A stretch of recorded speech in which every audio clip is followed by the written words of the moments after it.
too. I'm ready to go, Sitch, if you're ready to go. Okay. I pressed the button. Oh my Okay, God, we're good. totally live. It's Thursday. Happy Thursday, everyone. Hope no one's getting hit by the hurricane. Hope you're all doing well. If you're living in the Yeah. panhandle of Florida, take cover.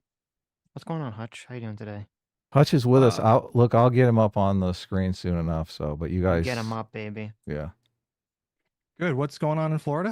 How bad is the forecast there? Let's not I'm. talk. Look, we're I mean, it's not talking hitting me, about the so that's all weather. I Are care you about. guys serious? Nobody cares about the There's a weather hurricane. where Don't you you watch are. the news? See, listen, I hate the news because now whenever there's a hurricane, they're like, "There's a hurricane!" They hype No, everyone up into literally like a nobody cares frenzy. about the hurricane where you live. Everyone So, cares. Don't you look at the news anyway? So we're gonna talk about wokeism, right? We talked about this Yeah. yesterday. You and I, Adam. we did, yes. Yeah. So, but we thought we would invite Hutch in, someone who's obviously in the progressive bubble, doesn't really think much, Fair. usually votes just based on what the Democrat Party tells him to vote for. hmm Did you Hutch, used to look, be? I tried to get Hutch to be nice to me, and now I'm being mean. I I'm know you're joking, being right, good. Hutch? It's Look, all good. It's all okay. good. I can take it. Did you used to be on the right, Hutch, or am I thinking of someone else? No, I think that was Destiny. I was apolitical until I was probably 19, and then I took some courses in college, started learning about history, and that's when I started to shift left. Maybe I'm thinking about Pondering. Didn't he used to be on the right? I think so, maybe. Okay. Was he? That's news to me. I know Destiny was. Ooh. Destiny was a bit of a Well, libertarian. I know for Destiny was, yeah. some time. I'm pretty sure Pondering used to be a dirty anti-SJW and then changed at some point. But anyway, No, that can't be true. I'm gonna message. ask him about it. No way, that's true. He told us. He told to us, yeah. Okay, It I'm is gonna true. text him I now. just revealed the dirty secret. Okay, so how should we start this?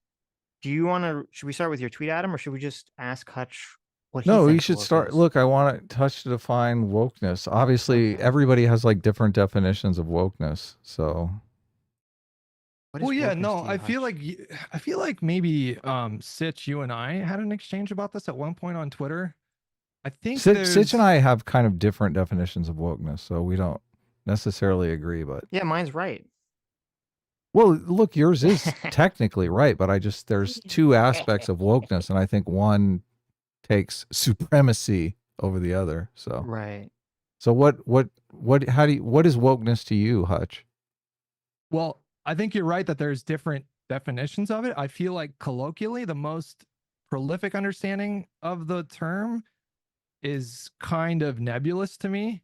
And maybe you guys can give me some clarification. But for example, like Asmongold was watching the Ghosts of Tsushima trailer, the sequel trailer, and it was revealed that the protagonist was a woman. And then you look in his chat and people are just spamming the word D or the term DEI. Like I feel like that's the most, in a very broad sense, like woman minority, especially woman minority, especially queer woman minority, especially disabled woman. Is the What Ghost do of all those groups have in Tsushima common? person a queer woman or a Do disabled do all woman? those what do all those groups have in common, Hutch? Um I think it would be like what lefties would call like marginalized, or is that what you're going with? There you Right, go. I Look guess, at yeah. this. We're making progress here. So to me, it seems like for a lot of sort of reactionary young men on the internet, woke equals like minority or woman. But you can also go down the road of there is a more esoteric kind of like understanding of the word, which originates in academia. And I feel like Sitch, that's the one that you go with, right? Like, how That's do the you one I go define it? with. Yeah, but well, before we get to that though, because I want this Ghost Mine of is all over academia the too. Ghost of just so you know. Tsushima thing. Like, Why do you think the chat was saying DEI in response to seeing the trailer? It was as soon as it was revealed that the protagonist is a woman. Because Yeah, no, I understand, but like, what do you think their thought process is? I think they've been primed to have that reaction when they see like a female protagonist now. Even though we've had female protagonists in old games, Lara Croft, etc. I think it's just it's just dialed up to 11 in the last, especially in the last like 1 to 2 years, 3 years maybe. Yeah, but I'm saying like, why do you think it bothers them? I don't know if I presume to like understand their psyche. Like I think for some of them it comes from like something that you could call bigotry, and I think for others it's just it's like a cultural thing now. So I These don't are know, your like, ideological opponents, Hutch. Why would you not want to know what their psyche is? Don't you I think mean, you I should know your adversary? Like know no, how I they mean, I am think? curious. I do want to know. I don't Mhm. know if a lot of them themselves understand why they're upset. Because in the case of the sequel of Ghost of Tsushima, it's a totally different story. It's not like they took the same character and then gender swapped it. It's a totally different story on a totally different island on a totally different timeline.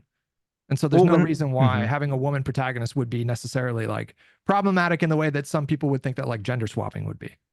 Well, I mean, I feel like they're telling you when they say DEI, that means something, right? It means that they Right. feel like someone, I mean, they feel like someone has been race swapped or gender swapped or is occupying a position, not because someone believes that it is through merit, though obviously we're talking about a story, so through the best storytelling, but because it's trying to appeal to a specific political demographic. Yeah. I mean, I would agree that that was probably the perception they had. I don't think it's Right. well founded in this case. Would you Well, agree I that don't know. We haven't like played the game yet, but well, I mean, just on its face though, it's a totally Mhm. different character, it's a totally different setting, it's a totally different timeline. So they didn't swap anything. Well, They're that just doesn't. telling a new story. It's not a question of swapping. It's kind of like with the Assassin's Creed thing when people see the Black Samurai and they automatically assume, oh, well, this is done not because the writers think they can tell the best story possible about Japan using a Black Samurai. They think it's because they're trying to appeal to a, woke political demographic. Well, I guess like I think it would be worthwhile for us to establish a baseline. Mhm.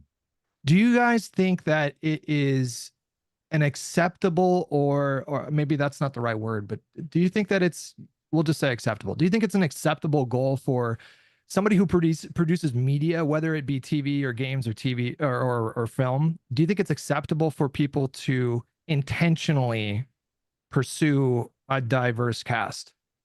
Yeah, sure. Yeah, of course. I'm aware But with that. I think look, everyone they needs should be aware of. positive role Oh, models. go ahead.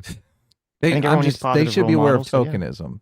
Tokenism is yes. what I would avoid. So How do you so for example, did you guys watch like the Last of Us show on HBO? No. no. Okay. There was a whole episode that was centered on characters that were largely unexplored in the game, but it was a Mhm. gay couple, and it was the entire episode was devoted to them. And it was probably like one of the best representations of like a gay love story that I've ever seen. You could have swapped out either character as a woman, and the story would have worked identically. Like there was no sort of like it wasn't like a self-celebratory kind of thing. It wasn't like it just it came across as very authentic, and that made a lot of people upset. Mhm. Um, a lot of people seem to think that it's not a worthwhile goal or it's not an acceptable goal to intentionally pursue diverse characters, and they will call any kind of like inclusion of a minority character. They'll call like they'll call that token. You mentioned a token character Mhm. or Yeah, but tokenized. you know what tokenism is, right? When you're basically using somebody of a marginalized community as a shield against your project, which is not good for the marginalized community. Obviously, if you pick somebody that is a terrible actor to represent a community, like that's going to show, right? People are going to see that that person is a terrible actor, and it could create a negative stereotype about that community that everyone in that community is a terrible actor, right? Yeah, I mean, I think like you just want whatever story you tell, you just want it to feel like an authentic story. I think. Yeah, So yeah, yeah. as long as it does Of that, then it's course you do. fine. Well, like, Mhm. what kind of examples of tokenism would you guys give? Well, wait, before I wanted to Yeah, we're talk kind about the of Last of like, Us thing for a second, which yeah, was, go ahead. I mean, I haven't seen it, so I can't, I don't have a judgment on that specific episode. But I think what happens in these situations is it's the same thing that happens with like affirmative action, which is that, if someone perceives that there's affirmative action in a college or a job or something, it puts this negative stereotype in their mind where they'll see like someone, who's black or a minority and they go, oh, well, they only got this job, for affirmative action policies, not because they actually deserve to be here. It kind of puts people in that like negative headspace. And I think it's Mm. the same thing with like The Last of Us or these other shows is that too many people have been primed when they see a gay couple or a non-white couple or something, to assume that, well, they didn't put those people in there because it's the best for the story or it's the best writing or whatever. The assumption is that those people are put in there for a political purpose.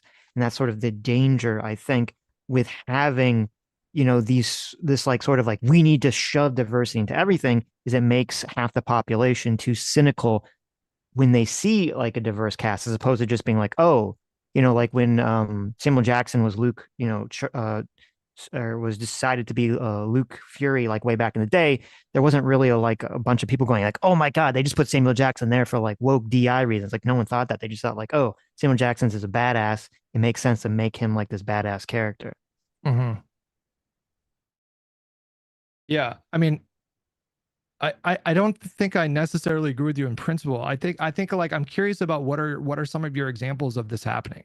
Like when has there been a character inserted that they weren't like a worthy character or they weren't like a worthy actor? Because I think where my mind goes, and I hear people kind of say the same thing about like Ketanji Brown Jackson and Kamala Harris. They call them both DEI hires, and so my mind goes to the idea that it's insane to me that people don't assume that there isn't a large pool of talented, super qualified Black women that can fill particular roles. Do you know what I mean? Like instead they go to, oh, a qualified white person was passed up so that they could have this role, which is just a completely, wait, you're laughing? What's up, buddy? Me? I'm laughing at the chat. Okay. I really wasn't even paying attention to you, but I'm listening. Huh. I'm paying okay. attention. All right, Sitch. What are your thoughts on that? Well, no, but this is the problem with this is exactly what I'm talking about. This is a problem when you have a sort of affirmative action policy where you put out there prescriptively or before the project is even started that we're going to intentionally do something for diversity's sake, is it makes people become cynical or skeptical of why people are hired for certain positions. Why is that a problem though? I haven't really heard that articulated yet. Why is that if it ruins the story or makes the story lesser or lame? Well, it's two problems. Number one, does it make the product or the story weaker? Number one. And then number two, even if it doesn't, people just don't like that. They feel like the other team's politics are being sort of pushed in a media sense. So those are the two problems generally people have with it. Yeah, I mean, I keep asking you guys for examples. So like, what would be an example? Like, cause to me, when this stuff happens, like if there's some character that's inserted or whatever, a lot of the times the issue is bad writing. It's not necessarily like casting of the character or whatever. Well, maybe the writer like was hired for DEI reasons. What's this now? Well, the writer could be hired for DEI reasons as well, right? They could be They could be hired for representation. So look, give us some examples of bad writing, and let's look at the writers and see if they were hired for DEI reasons. Wait, hold on. I thought you guys said a moment ago that there was nothing inherently wrong with intentionally pursuing something like representation.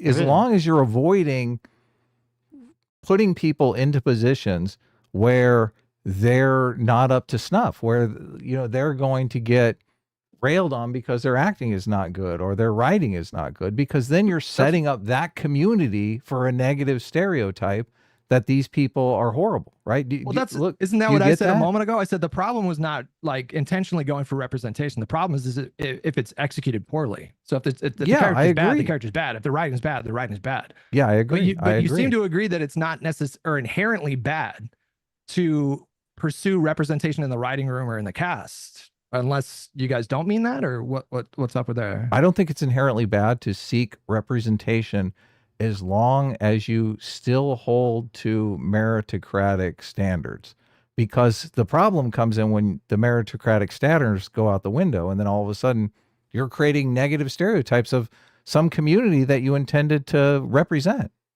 What would be the negative stereotype that you would be I'm trying to, it's difficult for me to imagine, like if I saw a Black character that was race swapped in a show and it wasn't done well, I can't imagine going from that to like, I don't know about Black people. That seems kind of like, I feel like there's probably some latent racism there before that even happened, right? Well, I don't know if it's going to make you think that about like, oh, I don't like Black people because there's a bad Black actor in some TV show. I think it's going to make a person think, oh, this is just furthers my feelings that sort of DEI is just throwing merit under the bus, and they're just getting people, who are bad actors because they care about, race more than the story.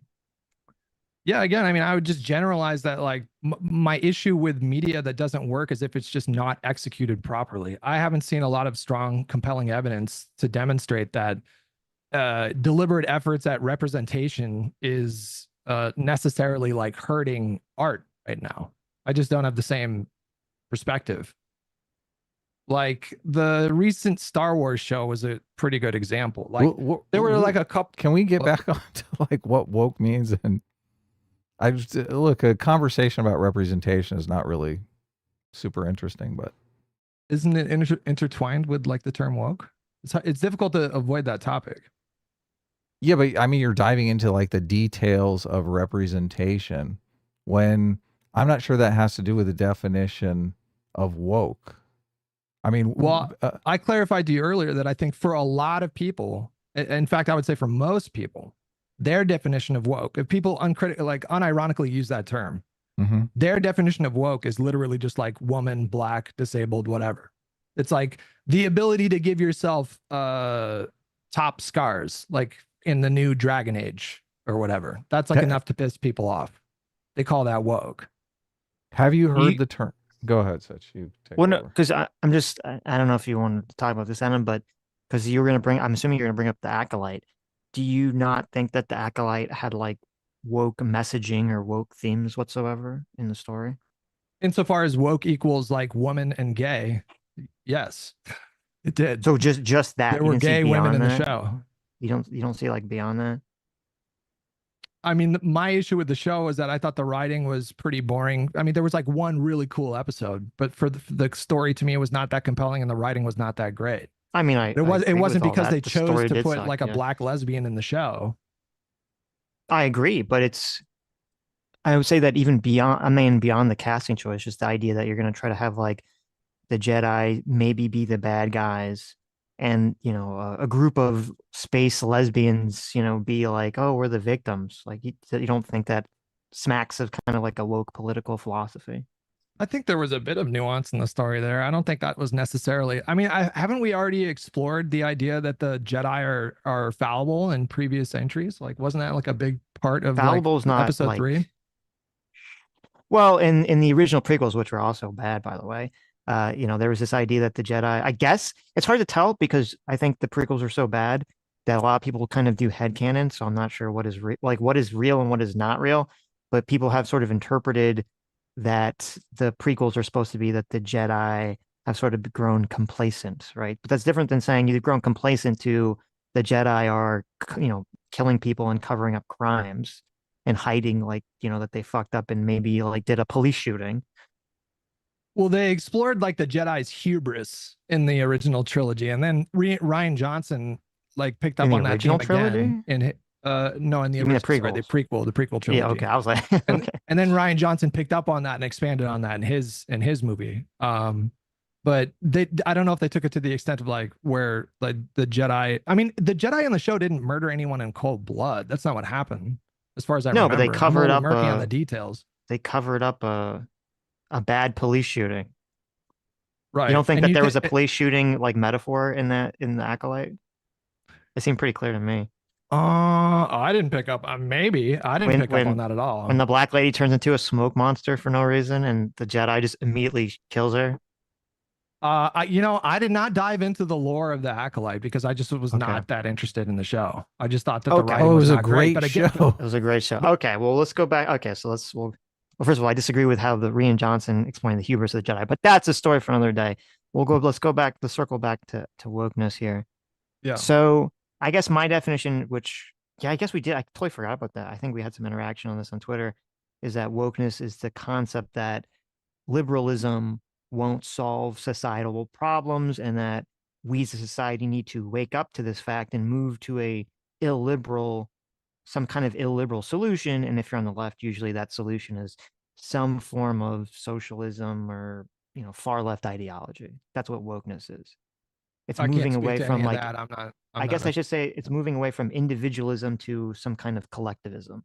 Sitch, can I ask you where the oppressor-oppressed lens that the woke people constantly use fits in with your definition? Well, they use the oppressor lens to justify moving away from individualism to collectivism. That's a justification for it. Okay, so it's so I got you. The oppressor lens is what they're using, and they want to push to collectivism to kind of abolish that system, the oppressor oppressed Right. system. Right. Okay, that makes sense. I don't disagree that there are some people that take it to that extreme. I think like the median person that was marching during the BLM protests probably had no fucking idea what the BLM leadership, the actual organization, was up to. I think for 99% of the people that were marching in the streets, the catalyzing event was George Floyd, but it tapped into existing frustrations that people had based on what I would call legitimate grievances. Like, would you disagree that there are some systemic inequalities that exist in the criminal justice system? Well, I do want to answer this. I want to come back to this legitimate grievances thing, especially with the BLM stuff. But would you agree? Because would you agree that whenever you have people like broadly in the political movement, that usually the overwhelming people in the political movement don't have like a strong grasp of whatever the political philosophy is that they're kind of in favor of? They're just sort of motivated by whatever the emotion is. They're swept up by that, and they're just kind of going along with something. Yeah, I think I would agree with that. Okay, like the median sort of politically engaged person is not super engaged like we are. Right. So yeah, like the average person on the left or the right or in the BLM protest, like, yeah, they're not going to have like a deep philosophical understanding of maybe what the philosophy, the overarching philosophy of the movement is. They're going to have like their own reason for being there.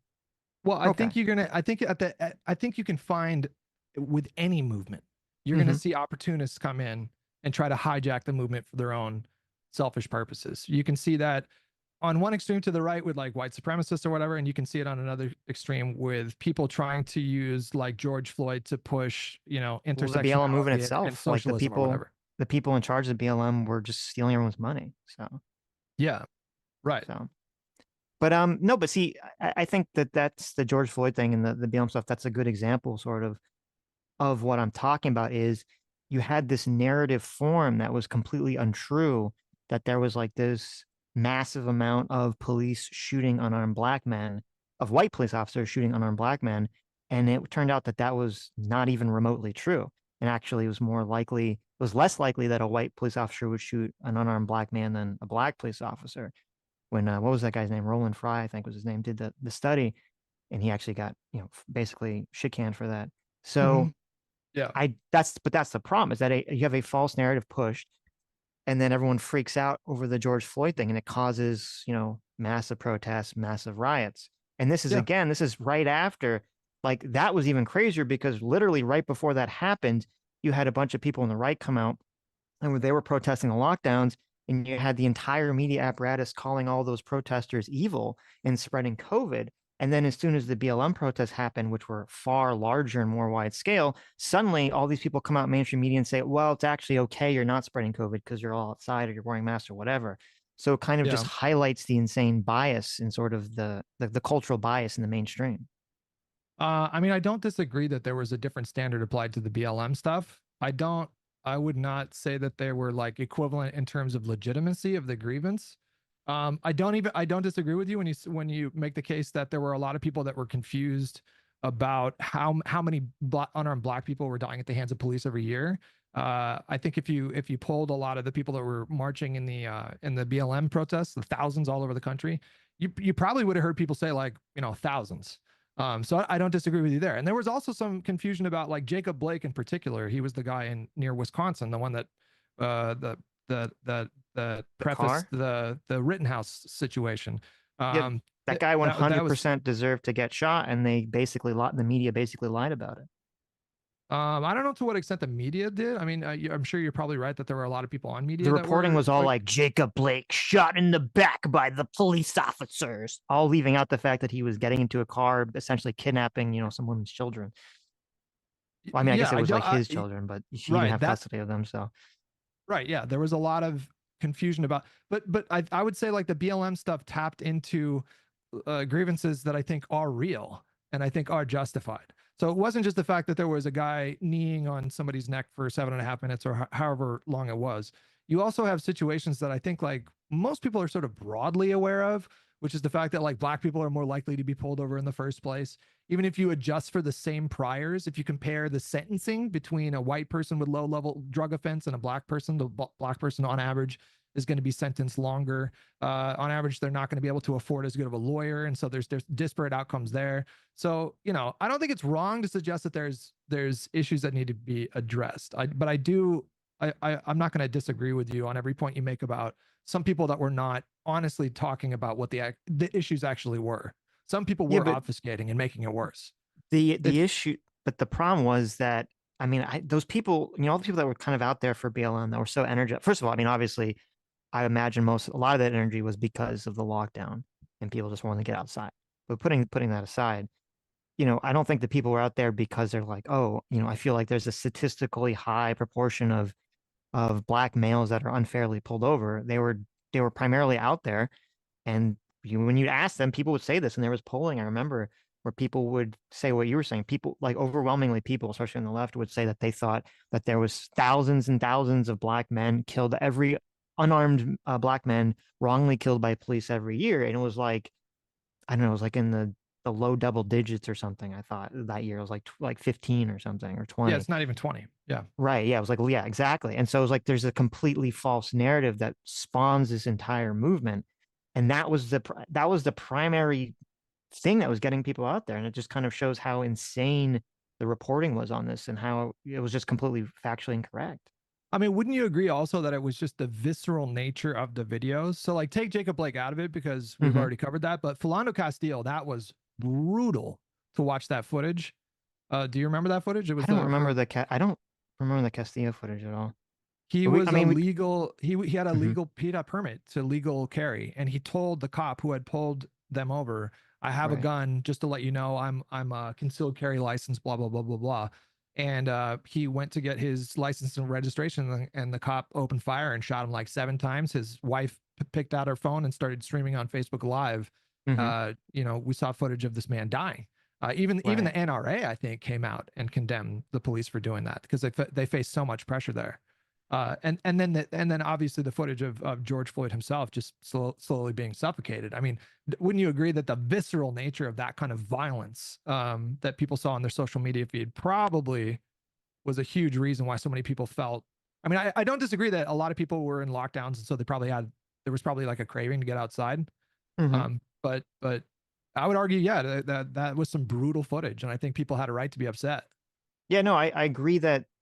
I mean, it's the same thing kind of with January 6th and with all this other stuff, is that people react more to the visual image than anything else.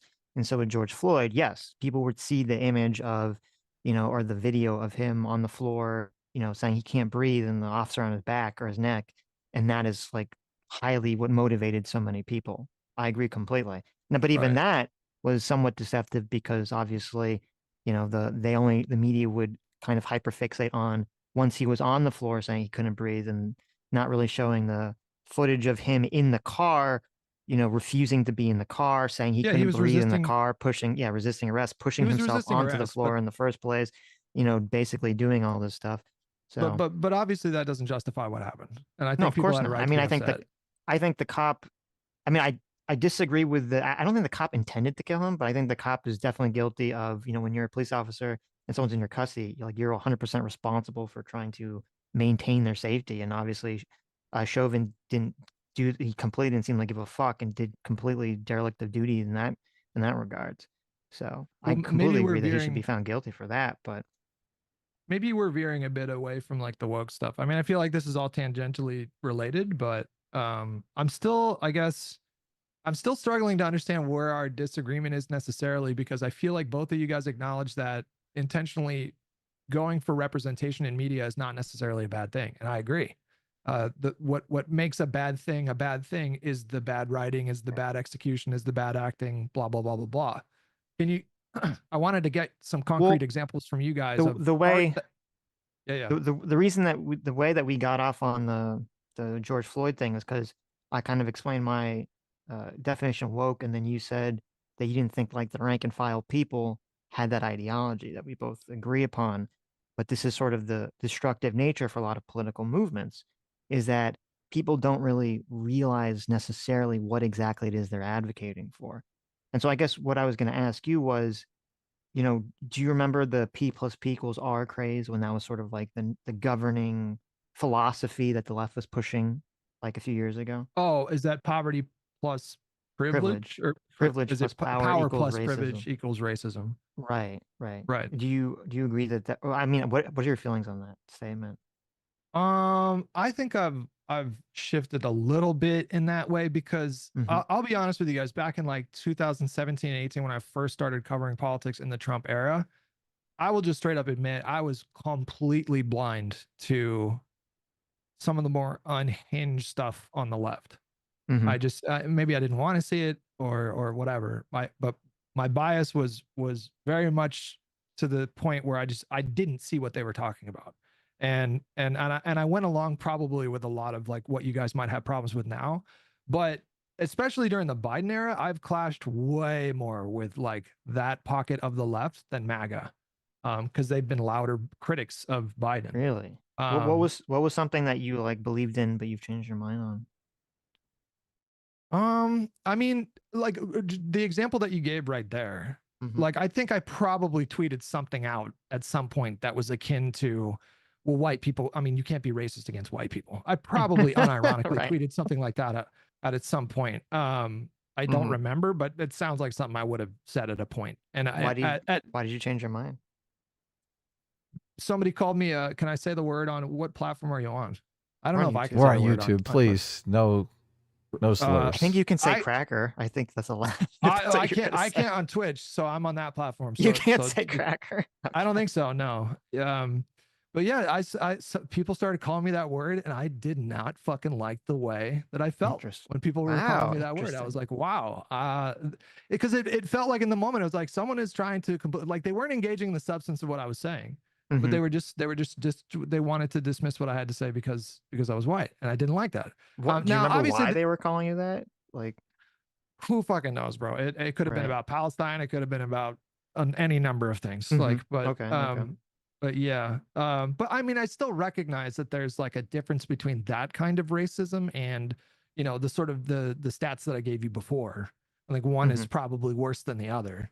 But yeah, I don't know what image you guys had of me in your minds, but Well, no, um, I was asking because, we're talking about like what is woke and kind of how to conceptualize this is that to me, P plus P equals R is like a, like an easy way to understand sort of the difference. Cause like liberalism would say, okay, there's a universal set of rules that everyone has to follow and live by. And, that means like, one of those is generally, in liberal societies is don't be racist. Don't judge someone on the color of their skin. And then you kind of have like the woke mentality, which is on its core anti-liberal, that says, no, no, no, don't judge people by individuals, judge them on the basis of their like collective identity. So you can treat white people a specific way, you can treat black people a specific way, and that's how you get sort of the P plus P equals R because white people are viewed as like the oppressor, the majority class. It is okay to essentially be racist against them, and you have to be deferential to minorities. right.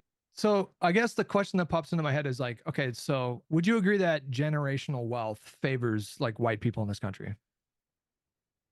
I You're would more likely to imagine. have you're more likely to have more wealth savings if you're a white person in this Um, country. And a lot of that comes from like I, generational I know kind it of like used to be. I don't know if it still is because I know like recently, I believe the top earners are Indian and Asian currently, but I don't know what that translates into wealth, generational wealth. Obviously, We, there's we a lot keep, more white people that have been here longer. So we keep trying to define the philosophy, and you keep switching over to advocate for the philosophy, Hutch. I don't know if you realize you're doing that.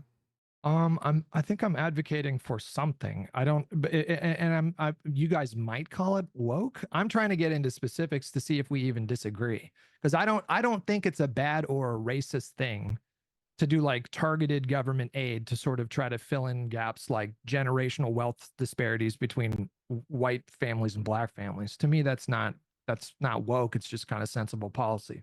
shouldn't it Well, be based on class anyway?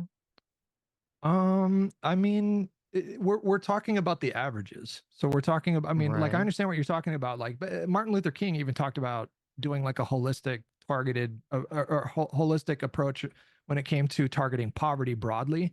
But he favored stuff like reparations, for I know. example. Well, I mean, obviously, he was right in the time period where blacks were still treated like second-class citizens in half the country. So, But he took up the issue of poverty broadly. So like Right. it was his philosophy that you could tackle both of these things at the same time. okay. Yeah. So if you want, I don't know if you guys consider that woke. I guess that's what I'm trying to explore with you guys, is like, where do we disagree? I mean, I would say that doing reparations in 2024, I would consider, woke or just not a good idea. I don't think it's right that, you have all these, poor, white people in the Appalachian Mountains that are, have drug problems and lost a lot of their career abilities. They're gonna have like their taxes, they don't get like some sort of tax benefit because their skin color, where black people do, because 2 to 3 generations ago their ancestors were harmed by someone I else's ancestors. Like, that doesn't make any sense to me. well, You I'll be should just honest be with you. like, listen, let's help the people who are in the lower income situation overall.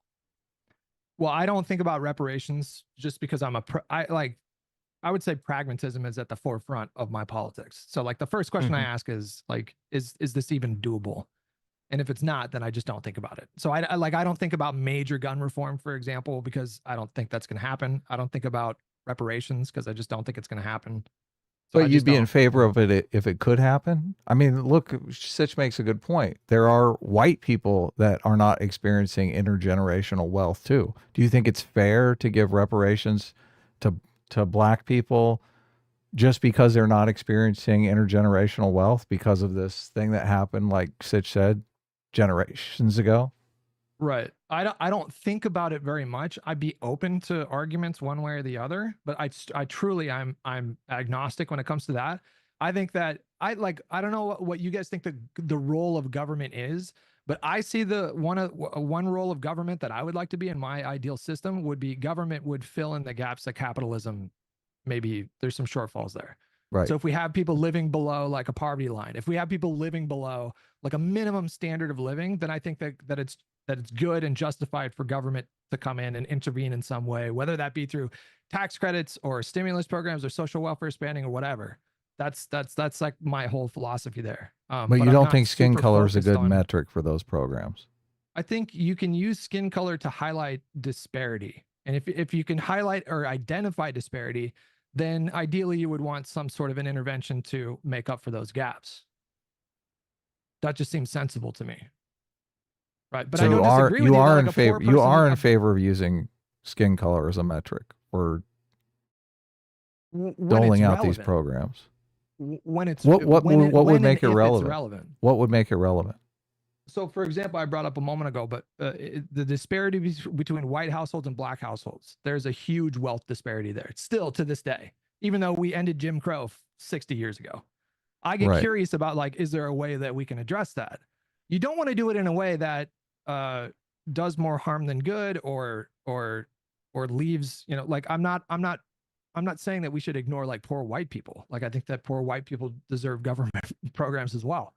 But I'm open to these things and I'm open to arguments against them. I don't feel strongly about this stuff because I just don't think about, I don't think very much about, I don't think I ever think about reparations because it's not going to happen. We know that's not going to happen.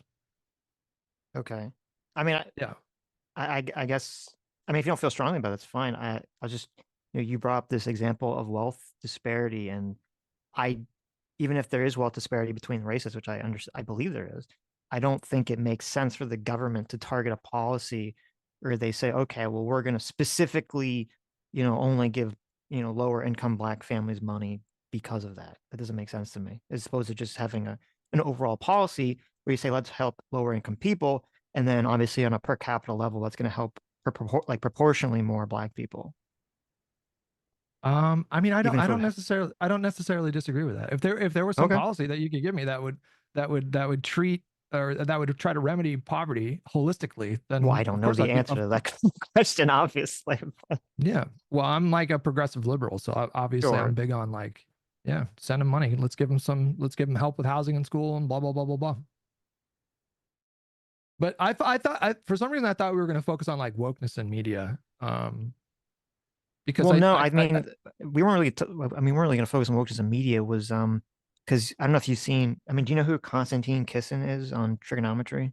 yeah, well, I've seen like a couple of his. I'm not super Right. familiar, but I know who he is. Yeah. Yeah. Did you see, Tucker Carlson had this guy on, Daryl Cooper, who was talking about how like Winston Churchill was the #1 bad guy in World War II. That's what he said.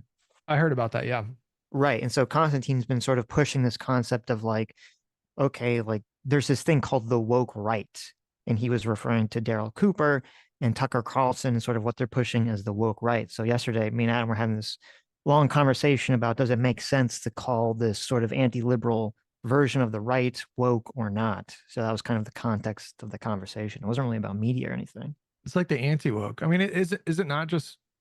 Is it not just? Would it not be better just to call it white supremacy? Or are you guys averse to That using was that my term? argument. Just seems Well, like it's a little complicated because while there are definitely white supremacists that are on the anti-liberal far right side, there's also like the monarchist and the like the weird non-race fascist, if that makes sense. There's like a bunch of different groups there. So I feel like it's not accurate to just be like, oh, they're all white supremacists. my But they are understanding of fascism is supremacists, that obviously. Look, if it's an aristocracy, which is what a monarchy is, how is that not supremacist? Well, it's not white supremacists. No, but my It's an argument wasn't elitist really thing. Yeah. my argument was about a supremacist culture versus multiculturalism versus Right. I understand that. Yeah. So it could Is it- it's not necessarily. I mean, white supremacy obviously fits in there, but any sort of You- you- ethno-nationalism, black nationalism would be a supremacy movement. Right. you said non-race fascism, and my understanding of fascism is that there's some element of racial scapegoating. It's like a There's necessary component, usually isn't it? well, the necessary component of fascism is that a group of people associate their ethnic group to the land, like the blood and soil attitude. That's my understanding of fascism. And Mhm. but it's not necessarily like when we think of race, we think of like white, black, Asian, like the racism of fascism are like more even more subgroup. Like the Germans viewed themselves as like German. They didn't view like the Brits or the French as like the same group of people as the Germans.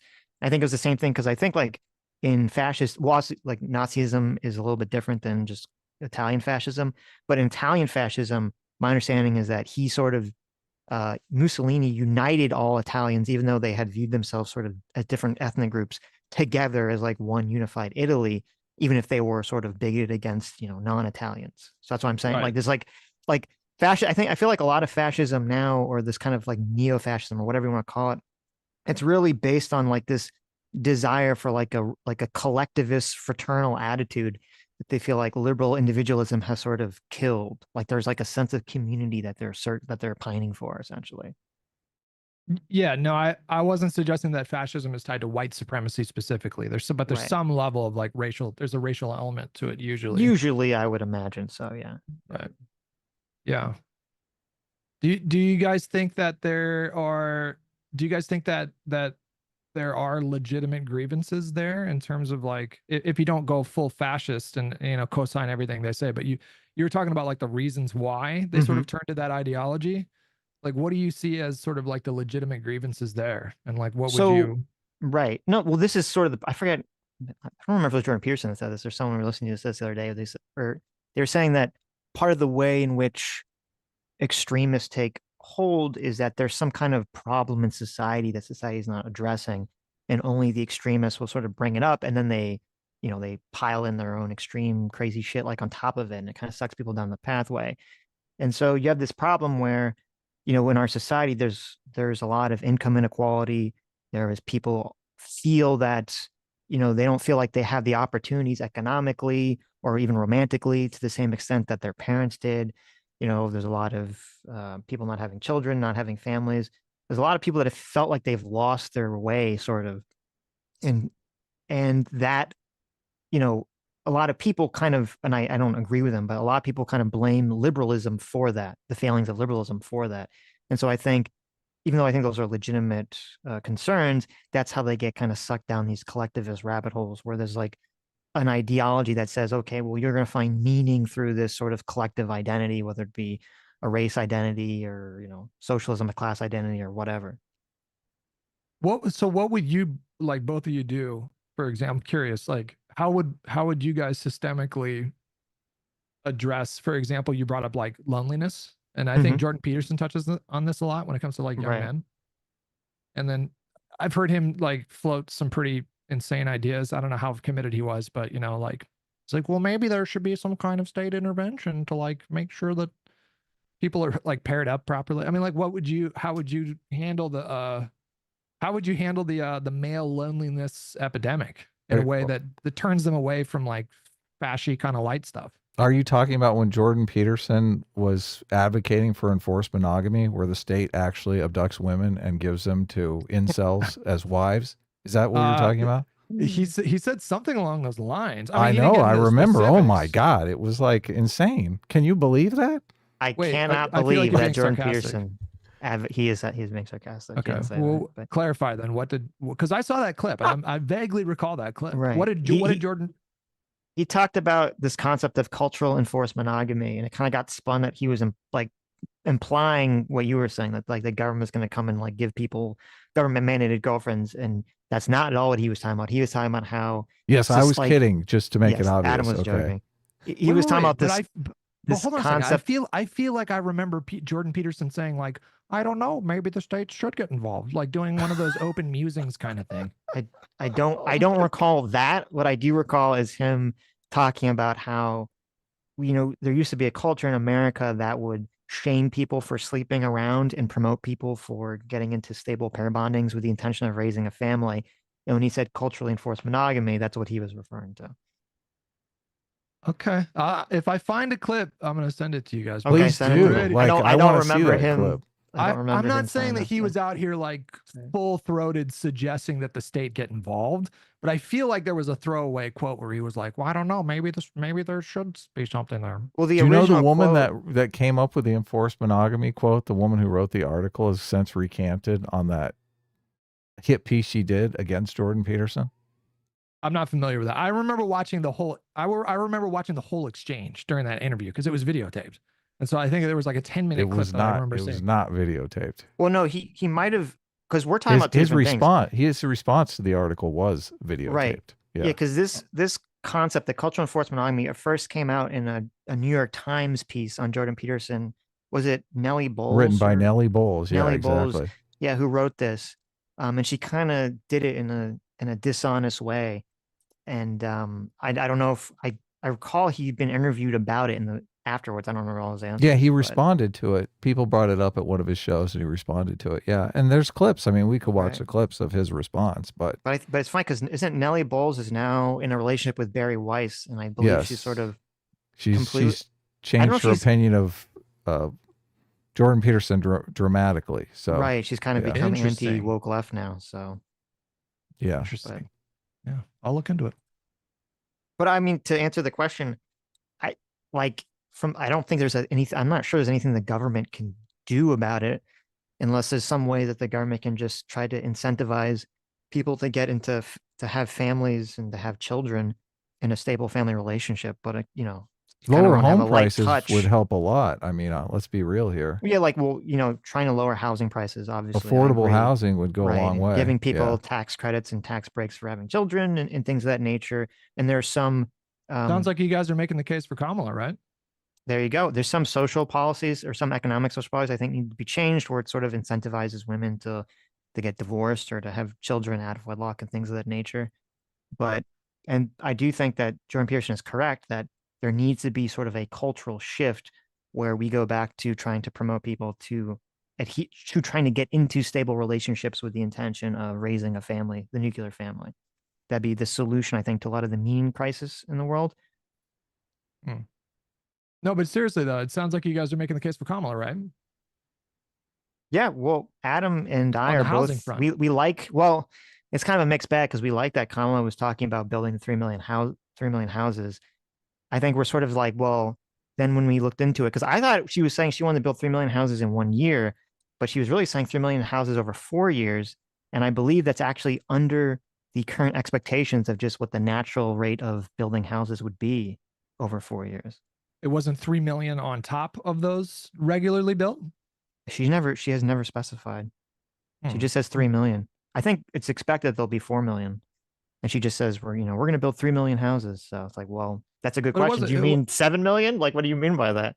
It So- wasn't just that; it was expanding the child tax credit to 6,000 for first time parents, and then there was the Mhm. $25,000 grant for. Isn't that lower families- than Biden's though? Because wasn't Biden giving No. going to? I thought Biden was going to give less up front, but more over 18 years than that. Yeah, plan he's was. 2,000 a year for 18 years.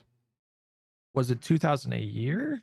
Yeah. For Or- Biden, no, I yeah, believe I it guess you're was, right yeah. about that. Right. No, but I think her position is to make the child tax credit permanent, and then which the Senate Republicans blocked, and then Mhm. also to expand the amount from whatever it was to 6,000 for the firstborn, for parents of a firstborn. I don't know I'm if on it would be board. the Yeah, second I or like third that. born It's or a good whatever. policy. Yeah. Yeah. Are you guys warming up to Kamala? Or are you guys still, or I guess specifically Adam? Are you still leaning Trump That's here? do you know? Did you look at the name of the stream? Did you look what I named the stream? No. Oh, you did. Is it- Okay, Is that's it a good. doozy? Sitch, who I has s- the crystal ball? Who is it? It's you. It's I you. know. Look, Funny. never mess with my future telling ability. I saw you guys taking issue with my thumbnail and title on the video that you guys replied to, but there's a funny Did story we? about I don't even that. remember that. It was brief, but there's a funny story I heard about you that. took issue with me blocking you on Twitter. You like are still mad about it.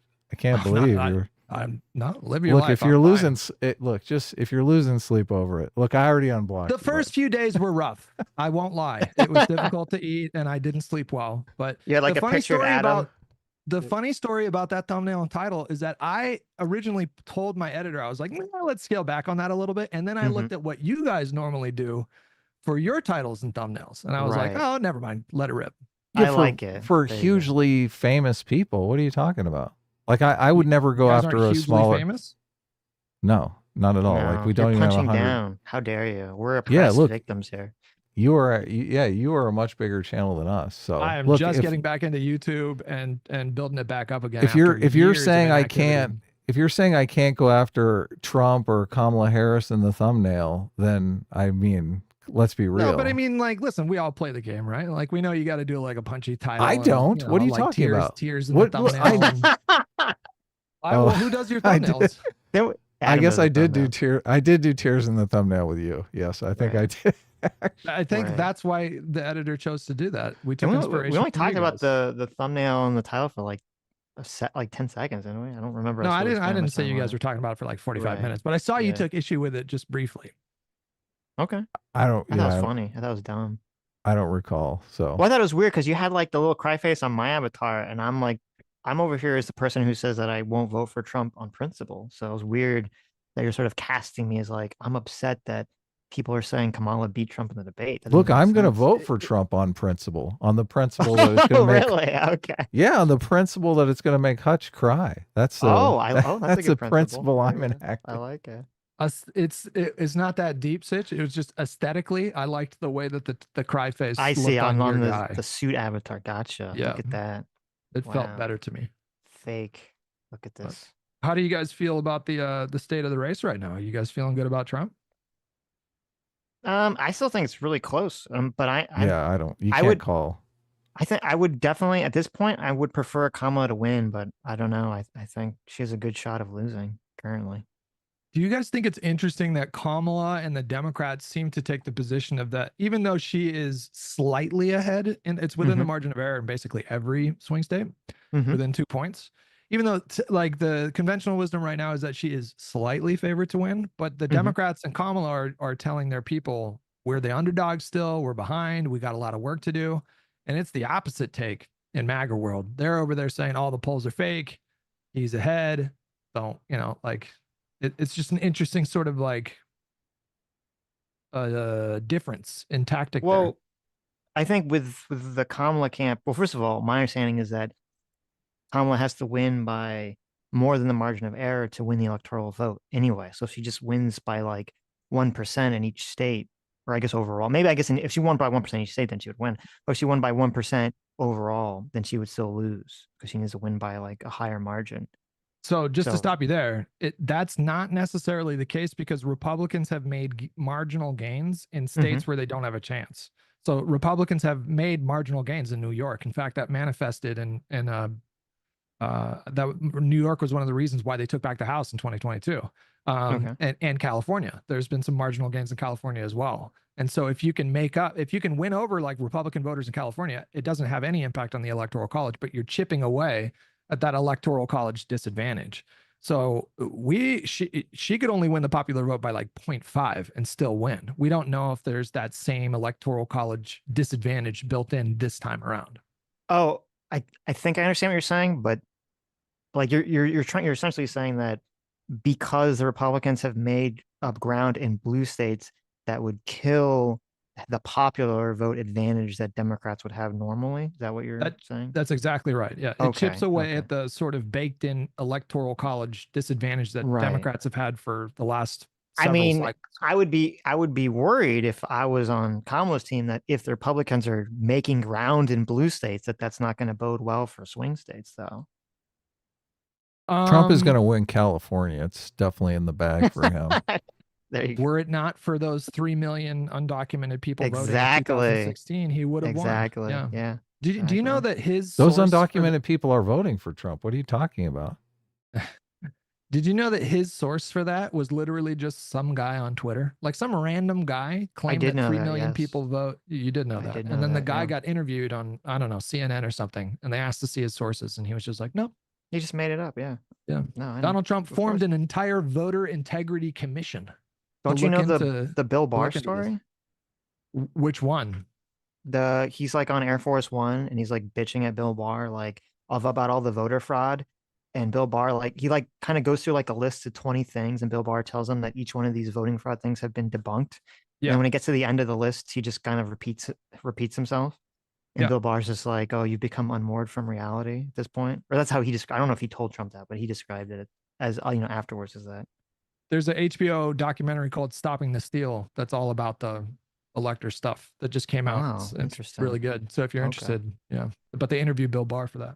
But to go back to your question, I think what's going on with Kamala, they're both trying to win. So Kamala is saying we're the underdog to get people to go out and vote. And I think the Trump saying like, oh, actually, I guess you could argue that Trump saying, oh, we're winning, but the polls are showing otherwise. It could have one of two effects. Number one, I mean, they could just be saying that because that's what Donald Trump says. And you kind of have to, the Republican Party has to kind of work around whatever Donald Trump does or says. But it could also be because they're trying to say like this narrative of, well, because the Democrats are going to steal the election, we have to win by such a high margin. So they're both trying to use this message to get out as much voting as possible for their side. Yeah, I think it's a way to, and I think it's a way to kind of lay the groundwork to claim fraud later. Because if you've been telling your supporters we were up in the polls the whole time, and then all of a sudden all these voter dumps, then he might try to do the same shit. Do you agree? Now I know that like you have an election here, so I know it's a binary choice between two candidates. But do you agree that like when you hear Kamala do these interviews, when she's talking on the ABC interview or she's talking to Oprah, or now she has this new interview where she's talking to Stephanie Rule, that like she's just really, really bad at answering these questions? I would say she's like a little stiff, but so the last two interviews that I've seen, so the like quote unquote town hall that she did was with Oprah, and then she did a interview with like a local news station, I think, in some the state. ABC affiliate, yeah. And I think in both of those cases, she was basically just repeating her stump speech in a different way. Isn't that awful? Like, what's going on there? I think she's trying to win, and whatever the calculation is to get there, I fully support. So like Donald Trump thinks that if he goes out there and he does, 10 interviews a week or whatever, that it's helping him. I'm not so sure that's the case. I don't think his interview with Aiden Ross was all that great. I don't think it was pretty terrible. Yeah. So if the calculation for their team is like less interviews and more, I think she's doing an interview with like an NBA radio, like NBA podcast with like Stephen Miller. Is that the guy's name? Or Stephen A. Smith? Oh, really? One of those. She didn't talk to Stephen Smith? I think that was reported yesterday. And I think Trump and Kamala are in talks to be interviewed by 60 Minutes. And we'll see if that happens. But what are the policies that you care most about, Hutch? Like, why are you voting for Kamala? What are her policies that really float your boat? Well, I do like the permanent child tax credit thing. Obviously, this is contingent on... Do you have kids? No. Oh, okay. So that doesn't really affect you, but... Wait, I you can't can't favor a have policy kids? that I think I can't have kids. No, I can. Well, I don't. Maybe I'm infertile. I smoked a lot of weed. I can't wait. Hold on. I can't favor a policy that I think would do like broadly would do good, even if it doesn't impact me. Sure you can. Of course you can. There you go. It's very magnanimous of you. No, I like that policy, and the $25,000 grant I think is a good policy as well. I do like housing. $25,000 for first-time home buyers? Yeah, to help Do them you with the think down that will payment. cause inflation? The economist's analysis that I saw was that it wouldn't substantially raise the prices of houses. That's what I saw. Could be wrong, but I mean, we just saw yesterday there were 400 economists that came out yesterday and endorsed her plan over Donald Trump's. So, I mean, like if she just continued the policies that we got under Biden, then I'm happy because I liked those policies. I think most Americans like those policies too. They just didn't like Biden, thought he was demented. Okay, we can get back to this, but I have to interrupt because you did a racism, Hutch. I'm very offended by this. Okay. Did I? What'd I do? Yes. Kamala Harris is not talking to Stephen A. Smith. All right. She apparently recorded an appearance on the All Smoke podcast, I believe today, hosted by Matt Barnes and Steven Jackson, another black man named Steven. So I cannot believe you would confuse these two. He Stevens. thinks they all look alike, so that's Yeah. what he's. I did fuck up there. That's true. Okay. What are the Donald Trump policies that get you excited, Adam? I mean, I'm not really looking at policy prescriptions per se on the Donald Trump side. I mean, obviously, I think if you're interested in immigration, I think that Trump is far more likely to pass an immigration bill than Kamala Harris is, even though Kamala Harris, says she's going to pass an immigration bill. I think Kamala Harris has more of an out not to pass an immigration bill because her coalition is divided on that. Well, I don't know if you agree. Would you like Kamala? Look, I asked what policies Kamala had that you liked, and you didn't mention immigration. Do you even care about immigration? If Kamala doesn't pass an immigration bill, are you going to be upset? No, I think the bipartisan bill was good because that's the best that you were going to get in a divided government. I mean, it was partly crafted by Langford, partly crafted by Sinema, partly crafted by I think another Democrat, and then the White House was negotiating it for 5 months. The issue at the border is totally untenable. Our asylum laws were written in the 60s, well before we saw this level of influx. So clearly, like something needs to happen. And so I did support the substance of that bill. I thought it was a mistake for Donald Trump to spike it. And okay, so you did support the bill.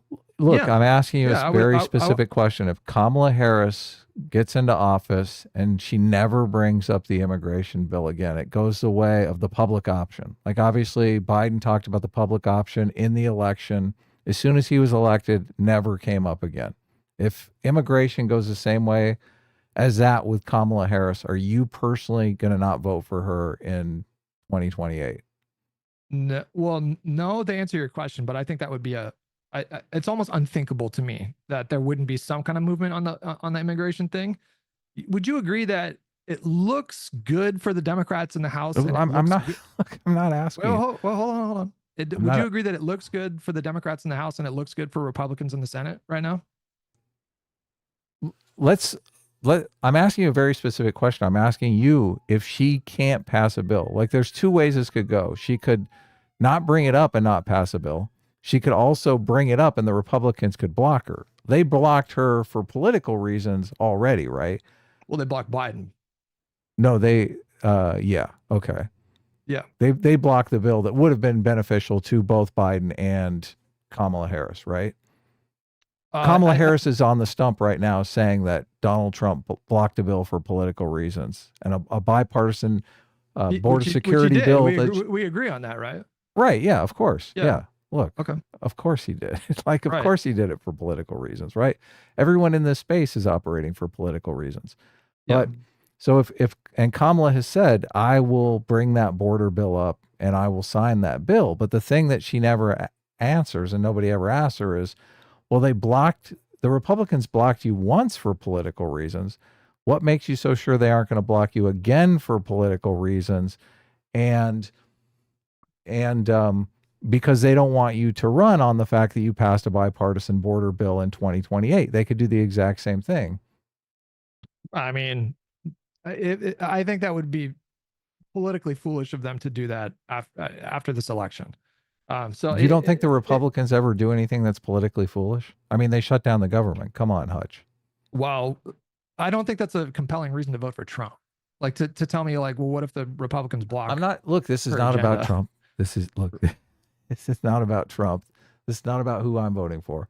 I'm asking you very specifically. If like, the Republicans block two- Kamala's two- bill, Two that things. would not yeah. make me vote for some Republican in 2028.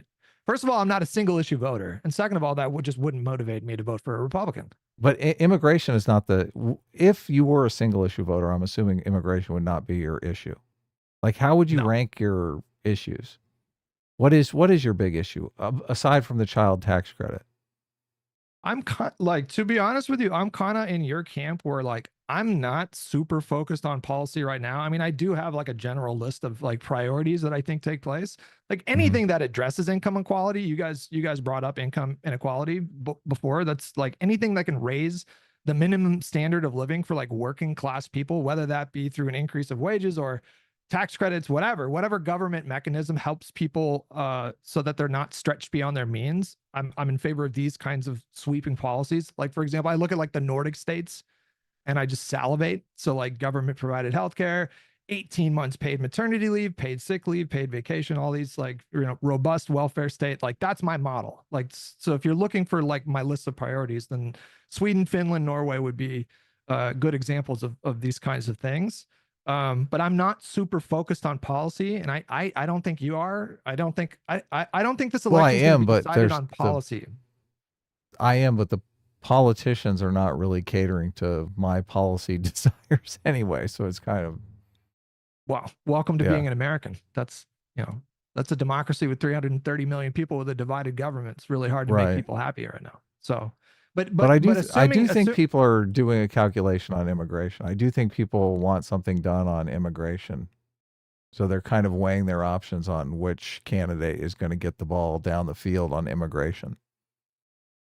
There's no doubt that immigration is near the top of the list for a lot of voters, not just in the Republican Party and the Democratic Party.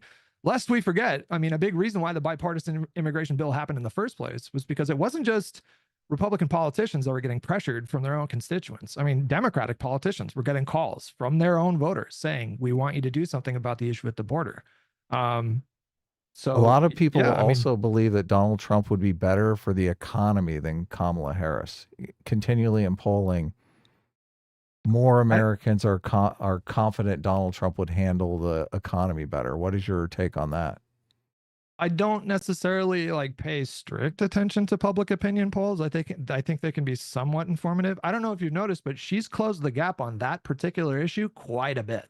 Well, I'm not necessarily. I only bring the poll up to reference it. I'm asking you your personal opinion on who would be better for the economy and what you, if you think Kamala would be better for the economy, how so?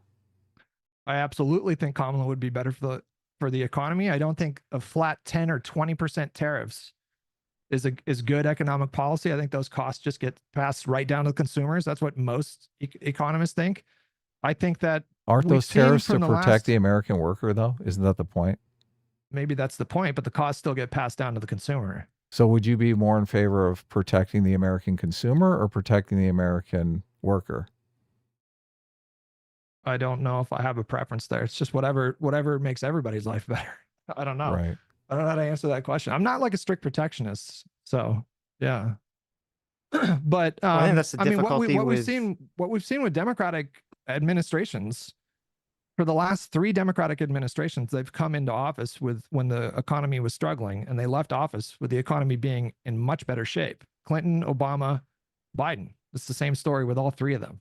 And I don't know how Republicans have done such a good job of convincing not only their voters, but a ton of people in the middle that they're, overwhelmingly better for the economy. I just don't know where they do it with tax cuts. That's how they do it. Well, I mean, I don't know if you can. People like keeping more of their money. yeah, but you understand that Trump's tax cuts overwhelmingly went to like the wealthiest people in this country. Middle income people did not see a substantial increase in their income because of those tax cuts. It was it was another attempt at trickle down economics. Did your tax? Do you have someone do your taxes, or do you do your own taxes? I have an accountant that does my taxes. Did they tell you how much your Trump tax cut was? Did they say this is how much money Trump saved you? I think mine went up because I'm a contractor. I don't think I got a tax cut. Okay. Yeah. Okay. Wow. That sucks. I thought the issue with the tax cuts was that everyone got a tax cut, just that for the wealthy, it didn't expire. It doesn't expire. Yeah, that's the Right. difference. I thought that was the difference. The corporate tax cuts were permanent, but the individual tax cuts, which again overwhelmingly benefited only the most wealthy people. Like for example, a Kamala like policy that I like is like taxing unrealized gains for You like that policy? for people who have a net worth of over $100 million. Yeah, I do. I think an overwhelming majority of Americans. Do you know why people don't like that policy? Because some people do like it, some people don't like it. Do you know why the people who don't like it don't like it? Probably because they think that it's just unrealized gains for everyone, but it's not. It's only for people making who have over $100 million in wealth. I think the general idea of taxing super wealthy people more has broad support in the American electorate. Do you know how that policy would affect the overall economy? Of taxing unrealized gains for it's not super wealthy. Yeah. What do you think that it's going to like raise unemployment, inflation? What are you getting at here? I think it would tank the stock market. I don't know if I've seen compelling evidence that would be the case. Do you follow or listen to Mark Cuban at all? He's like a huge Kamala supporter. I follow him on Twitter. I see some of his tweets, but I don't see all of them. He seems to be a fan of her. Oh yeah, no, he's huge. I mean, it's funny because like Mark Cuban's essentially on CNBC every day, you know, simping for Kamala. Yeah, like hardcore simping for Kamala, defending her and everything. And even he on CNBC was saying that policy was like brain dead, retarded, and was not actually going to pass. Because I agree with you that it's like one of those policies that sounds nice to a lot of people because I don't think they perceive the potential economic harm, and it's just like, oh, it's just the rich people. But even number one Kamala simp, I'm saying her name wrong, Kamala simp. Kamala. Isn't it so racist when he does that, Hutch? It's Kamala simp Mark Cuban was talking about how this is such a terrible idea because essentially it would incentivize like so many businesses to, instead of being on, you know, publicly traded, to all go private again. And you can't, you know, he was talking about how there can't, like, it's going to destroy so much abilities for people to invest in companies and startup companies in the first place if they have to pay this massive unrealized gains tax. But this is the unrealized gains tax would only impact 10,000 people total in the entire country. This is just such a tiny pool of people. I don't know. I mean, maybe he's right. I don't know.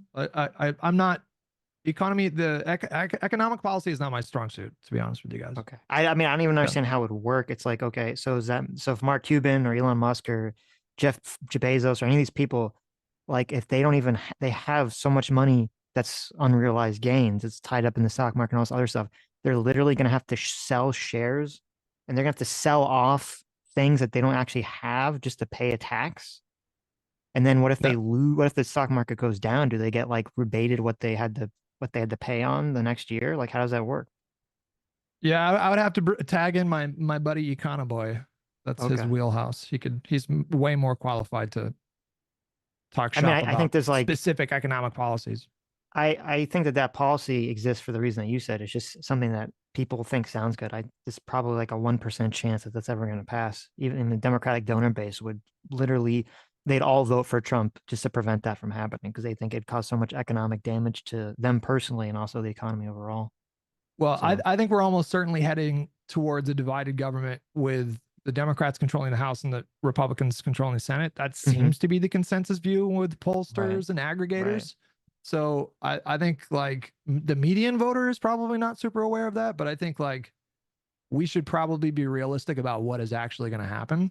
I mean, Biden was able to get, you know, a considerable amount of bipartisan legislation passed, and that's, you know, good. The bipartisan infrastructure bill, the gun reform bill, You know, these are the Chips and Science Act, I think was bipartisan as well. So like these are policies that Americans liked. And so, you know, if she can negotiate as well as Biden did, then we might actually get some good stuff, despite the fact that we have divided government. But she's not going to go in there, and the odds are very slim right now that Democrats take the Senate and the House and the presidency. Like I'd give it like a 5-10% chance, maybe.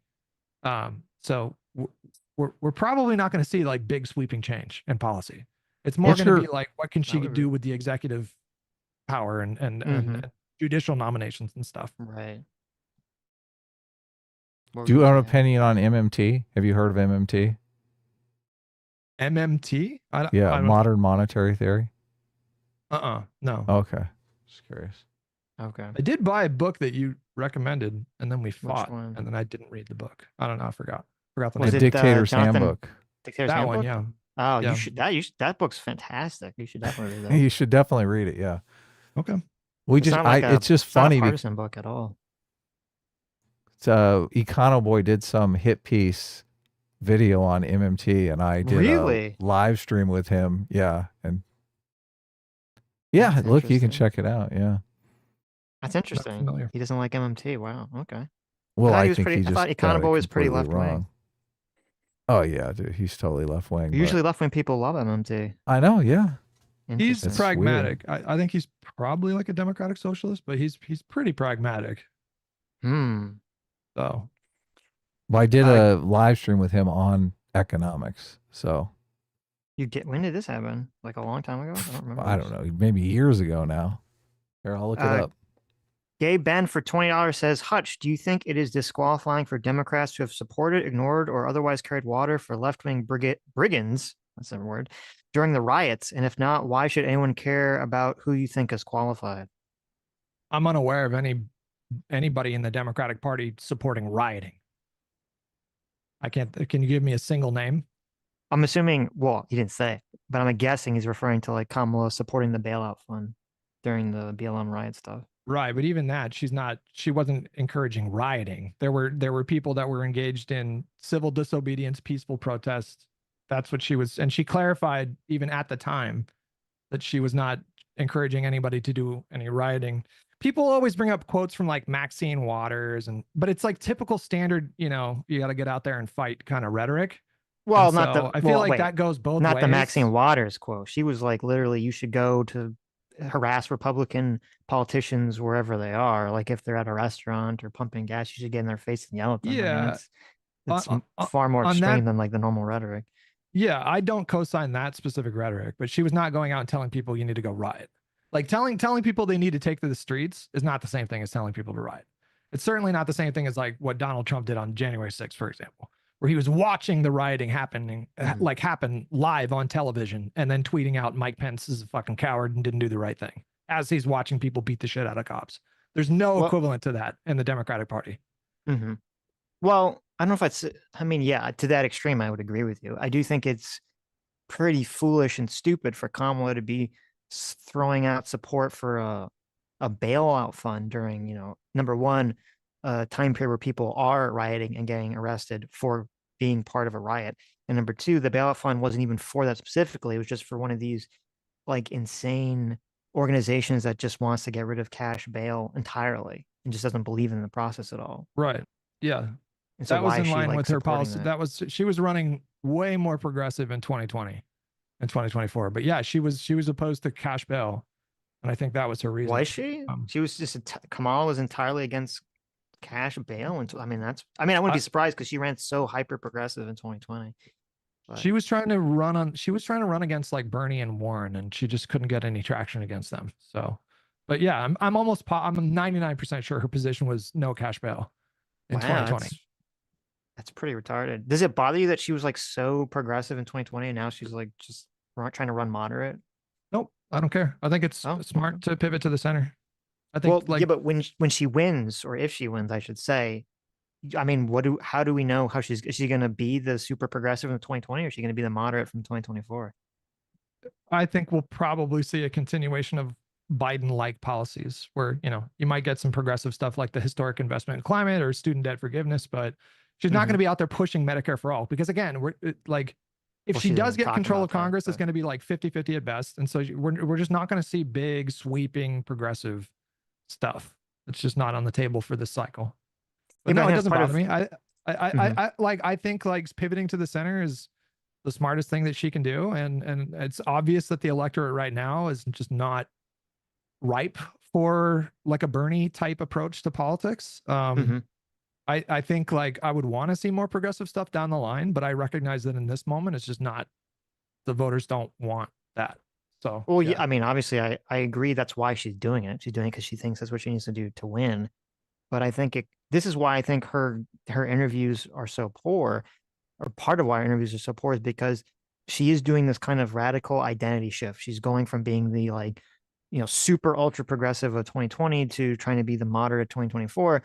And then when she answers these questions and she gives these kind of like vague general statements that are mostly platitudes, it kind of, people watch this who are undecided. And I like, if I was an undecided voter and I watch this, I'd be like, I don't know what the fuck she believes in. I don't know how she's going to govern. well, she did. I mean, she did eventually put a policy page on her site. If you go to kamalaharris.com Yeah, I know. /issues, you can see what she's I'm aware. running on. Right. Yeah. Do you- Nothing looks like too crazy socialist to me when I look at this. Well, the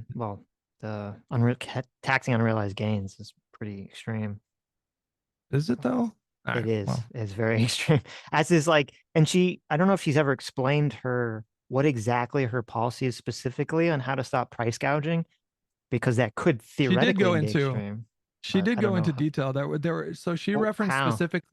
She Mhm. referenced specifically that there were landlords that were colluding with each other using like an app to basically fix rent prices. Oh no, I was And talking so about she price gouging for the grocery stores, not. No, this rent was a for- part of it though. I think Oh, that okay. in her price gouging thing, it was not just Mhm. about groceries. But she did go into details about that. I'm not remembering off the top of my head, but it was specifically when it came to rent. That was one thing that she was talking about was going after people that were colluding to keep Yeah, rent prices okay. high. I mean, yeah, I don't think that's extreme, but I would like her to explain what she means by price gouging in grocery stores and how exactly you would go after that. What that Yeah, even looks like. I think if you again, I think if you go to her issues page, there is It doesn't like a say. whole I section I've about looked that. at it. It just says that she's going to do it. It doesn't give the specifics. No, there's details. I don't remember what the details are. I can look it up right Mhm. now if you want. Price On the price gouging thing, yeah, you can look it up. Gay Ben for 2 hours says, ask Hutch if he thinks Cleopatra was black.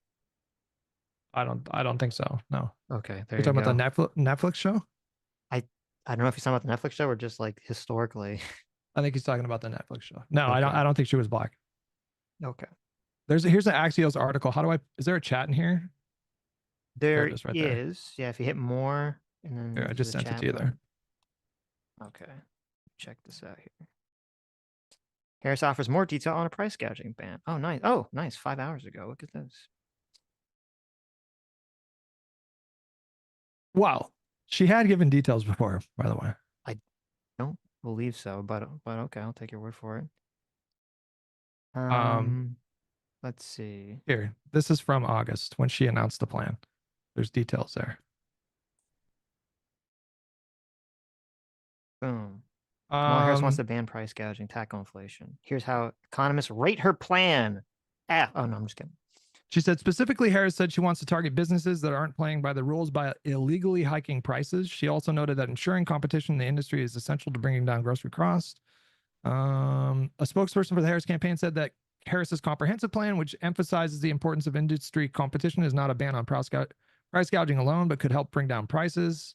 But yeah, that article goes in. That's a little vague right there, but I think it goes into more details. Doesn't really Yeah. say what the details are. Because I mean that's part of the problem. Because I got a big argument with Adam about this. Is how do you? I think it's very difficult to identify price gouging in the first place, and then once you do identify it, what exactly do you do about it? Yeah, you can look through these articles that I linked. Okay. Did you have other super chat questions? Oh, Chachi McSwag for $25 says a major example of not only wokeness but the mainstream Democrat tolerance for woke extremism would be the reaction to Marcellus Williams, not just the opposition to capital punishment, but the he's innocent. I don't know if you've been following the Marcellus Williams. I have story, not though. at all. I Okay. can't speak to that at all. Okay. Yeah. Mr. Middleman for, I forgot, I didn't write the number, says, thank you. Says, how do you know when capitalism is falling short? If you would just, I mean, originally the idea for the minimum wage back during like FDR was just to raise the minimum standard of living for low income. It was specifically to raise the buying power of low income people. So if you have a situation where, you know, a substantial percentage of the country, now a lot of these statistics are bullshit. Like, so when people say like 60% of the people are living in the country are living paycheck to paycheck, it's just nonsense. Like the median family has like around $8,000 liquid assets and, you know, like $185,000 in like other assets. But if you have like people that are on the low income spectrum and they're struggling to meet their basic needs, so shelter, food, medicine, healthcare, whatever, then I think in that situation it's justified for government to intervene and fill in those gaps. But I'm not like a full-on communist where I think like, right. Yeah. Well, do you think the policy or the way to look at it is, so you think the government should fill in the gaps where the free market fails? Yeah, I think Right, I think like unfettered free market economies Mhm. can result in like catastrophic consequences, you know, giant oil course. spills and substandard wages and blah, blah, blah. Adam, I'm here with Mhm. Econo. Sorry, go ahead. Oh, So that's so you get regulation to come in and sort of like temper capitalism's worst instincts. mm. But I So don't you think have the- capitalism itself is necessarily like bad. That's not what I mean. Gotcha. So you have the Jordan Peterson view of things. I'm not sure what he thinks about capitalism. Maybe. I don't know. I don't know his economic policies. Well, he's talked about how, like, you know, when you have these games of resource acquisition where people can stack up at zero without some kind of regulation, you know, it's this rule, the Pareto distribution, the 80-20 rule, that the minority of people will have like 20% of whatever it is will have 80% of the resources, just because kind of the way the math works out. So you have to always be like vigilant to prevent that sort of like massive wealth inequality or income inequality. Well, I wouldn't take it so far as like there's a lot of lefties that say stuff like billionaires shouldn't exist. And I'm not there. Like, I don't think there's something inherently wrong with being a billionaire, but I do think that we could distribute wealth more efficiently. Equitably. I try to avoid using that word because I know, I could feel it. You're like, I don't want to say the equitable word. Yeah. Yes. Okay. Aircraft Sparky for Time says Hutch advocates teaching fourth graders how to please themselves sexually. He's not a pragmatist. He's a groomer at the very least, and something else at the very worst. He should be mocked and shamed. Is this true? These people are fucking insane. I had a conversation with Rob Knorr. So the conversation was about like libs of TikTok and how they sort of portray sort of teaching across the country. And now it's like a totally mainstream position, for example, in right-wing circles, to believe that teachers are like en masse grooming kids and, you know, transing them and blah, blah, blah, blah, blah. And then the conversation with Rob turned into one about like, when is it appropriate to give sexual education? And I conveyed my experience going to private Catholic school.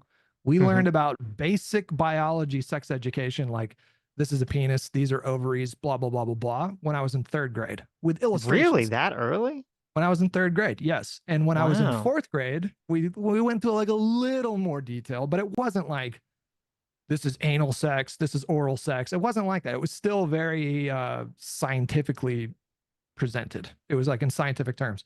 And my fourth grade teacher, Mrs. Schloter, this pious, godly woman, in fact, told us what masturbation was. She didn't say, this is how you do it. She didn't say, you know, you grasp your shaft. All right, kids, drop your pants. We're going to do examples. It was nothing like that. She was just like, it's just the simple act of pleasuring yourself. To be honest with you, I didn't even know what that meant in fourth grade. I was like, well, I didn't know what a fucking orgasm was or whatever. And then Rob accused me, or Rob called Mrs. Schloter a groomer. He said she was Mrs. Schroeder was protecting you from all those horny priests that were after your little ding dong. There you go. You say that, but what the data show is that like even comprehensive sex education at an age as early as 6 helps reduce sexual abuse because you teach kids about boundaries. You teach Yeah, kids look, it's about a Right. Catholic church. We all know, we've all heard the scandals. We all know what's we going on. We needed extra Mrs. protection, Schroeder it's true. knows like 5 of them. My 5 of bishop, those. the bishop of my diocese, was embroiled in a sex scandal. I mean, it wasn't pedophilia. Oh my but Yeah, God. that's the one there was she's a sex scandal. protecting. That's the one she's protecting her class from.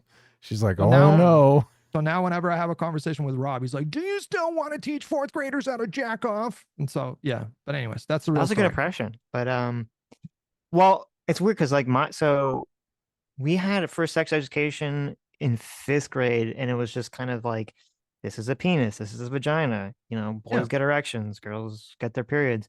I don't think they really started to go into like sex stuff till 6th grade is when they started talking about sex stuff. But I remember by 6th grade, vividly- like everyone I knew was already looking at porn, so I guess it didn't really matter at that point. But how old are you? me, Yeah. I'm in my mid-30s. Okay. So internet porn was probably more common. I mean, when I was in grade school, we didn't really have like the internet as it is now. But Why didn't No, I either? We had remember- like the line by line, you know, loading in very slow on the dial-in modem. yes. Yeah.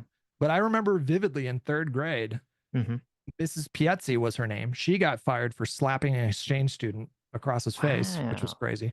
But That she is was crazy. teaching us about, like, she said, like, the way you get pregnant is the sperm fertilizes the egg. And then someone in the back of the class raised their hand and was laughing hysterically as they asked, how does the sperm get in there? And she snapped back at him, how do you think, Cooper? So like she even knew like that most 3rd graders had a sort of like general understanding, even if they didn't understand maybe like what an erection was or whatever. But I don't know. It certainly wasn't Yeah. grooming. But this idea that you shouldn't teach kids about sex at a young age is insane because again, we can demonstrate that that kids that are taught about sex at a young age know how to advocate for themselves, so they can identify predators. They can identify. Can't we just keep the groomers out of the schools, though? I mean, obviously you're a unique case because you're surrounded by a bunch of Catholic priests who are all pedophiles. Well, most of them were not pedophiles. Most of them were very pleasant, Look, kind okay, people. okay. Look, most of them. Can't we keep all the pedophiles out of the schools? I mean, am it's such a broadly low bar. Anti-pedophile, just to be Right. clear. It's just Well, I have. look, I assumed, Hutch, that you were. Thank you for granting me that charitability. Yeah, look. No, I think there's a lot of people. Would you guys disagree? There's a lot of like, I mean, right-wing culture right now is in it's almost in a state of hysteria about like school and look, sex education. And there's a separate thing going on with the trans situation and the pedophile situation, but I do think sometimes people on the right get overzealous and they want to call everybody pedophiles. So I agree with Well, you would there. you, regarding the, like, you know, kind of what you're talking about, like the right, you know, hair on fire, would you be like in favor of some form of sex education for the age groups you're talking about, but you would leave out like the sort of you yeah, of know, course. queer The theory, gender ideology theory, stuff. Yeah, gender exactly. ideology, like There you know, go. all that stuff. Well, to the extent like I think it's perfect in California, our state laws mandate in the curriculum that teachers teach students that quote unquote like alternative families exist. And that's meant to like reduce bullying. So like, you know, little Timmy can have 2 dads and 2 moms, like really Sure, kind of yeah. general stuff. Right. Okay. And that's meant to just to bring down sort of like the abuse that some kids experience from their peers. Like if we can destigmatize that stuff. And of course, a lot of right wingers that just drives them fucking crazy because they think that many of them think that it's a degenerate lifestyle. We've seen it. I don't know if you guys have seen the numbers, but we've seen a precipitous decline in support for gay marriage among Republican voters. Like it was about 10 years ago, or right around the time of the Supreme Court opinion, it was over 50% of Republicans supported gay marriage. And now it's like approaching less than 40. And so what's going on with the libs of TikTok stuff is having an effect on the culture in a really negative way. Well, because of it's because of the trans stuff. Because like if you recall back in the day, the Republicans would make this argument that if you allow gay marriage, it's going to allow like all these other things to come into You're going to play. marry your horse. You're going to marry exactly your kid. right. Yes. Yeah. And you know the response was that's ridiculous. That's ridiculous. And then now that there's like all this kind of trans stuff, people, I don't necessarily agree with this, but people say, oh, well, you know, because you allow gay marriage, you now move the bar into the trans conversation. So now I think some amount of people are just against the whole thing overall. Well, I think the trans thing is like, it is a complex and nuanced conversation. I'm sure we would have plenty to disagree on there because I do have some, yeah, I probably believe some stuff that you guys don't believe, but trans people have become, it used to be that like homophobia was like super common in the mainstream in the 90s, Mhm. like in pop culture, in just the regular culture and the cultural zeitgeist, it was totally acceptable to just be outwardly like extremely homophobic. And now that Well, I I don't know feel if it like that was. has I shifted don't know if it almost was. entirely to trans people. I don't know if it was extremely homophobic. It was very acceptable to like mock gay things. Well, I don't know if yeah. it was. I wouldn't say that's like extreme homophobia because I think you got in a situation like when I grew up in the '90s, like the go-to insult was like you're gay, and everyone said that. They said you're gay, you're fag, whatever. And but I feel like most people that said it, I'm not saying this was right, but most people that said it, they didn't themselves have any ill will towards gay people. And you had Will and Grace, and you had other gay representation that was positive. It was just that often like being gay was like the butt of a joke. It's not like people were running around like lynching gay people or something for the most part. Well, I don't know about you guys, but on my schoolyard, there was a Hmm. game that we played and it was called Smear the Queer. And this was just a normal game that, and to my knowledge, this was a Yeah. game that people played all over the country. And so Wait, how old are you? I'm 41, 41. Oh, okay. Wow. Yeah. Okay. Yeah. You You're a little can't older tell than me. because my hairline is Yeah. so strong, Yeah, but no, you yeah. look good. Mhm. Um, but no, I think the anti-trans stuff, like I think like the sports Wait. conversation is, What was the yeah, smear? How do you play smear the queer? it was just one person was designated as the queer, and then Yeah. everybody chased that kid around and tried to beat the shit out of them. So I mean, I'm gonna say What? that is what we did on our. This I'm was at not your kidding. Catholic school? Yes, They yes, they like yes. literally tried to just beat this kid up. It wasn't like tag. They're just trying to like beat him up. Nope. It was just okay. You're the. I don't want to. I don't know how much I can say this word because it's on Twitch and I might get. But like, Right. yeah, like you were designated as the Q word, and then people would just chase you. And if they caught you, they would fucking beat the shit out of you. Like they would What like the kicking fuck? you on the ground. It was What kind? insane. That is it. I mean, that's your school was wow. Your school was wild. Jeez. What is this like elementary school, middle school? What was this? Yeah, bro, this was like third, fourth grade. So Oh when my I say when I God. say like homophobia was extreme in the mainstream, this is what Yeah, I'm but talking like, about. I mean, were they like, oh, I actually think this person is gay, that's why I'm beating him up? Or is it like, oh, I don't like this person, I want to beat him up. Oh, let's play smear the queer, like you're the gay.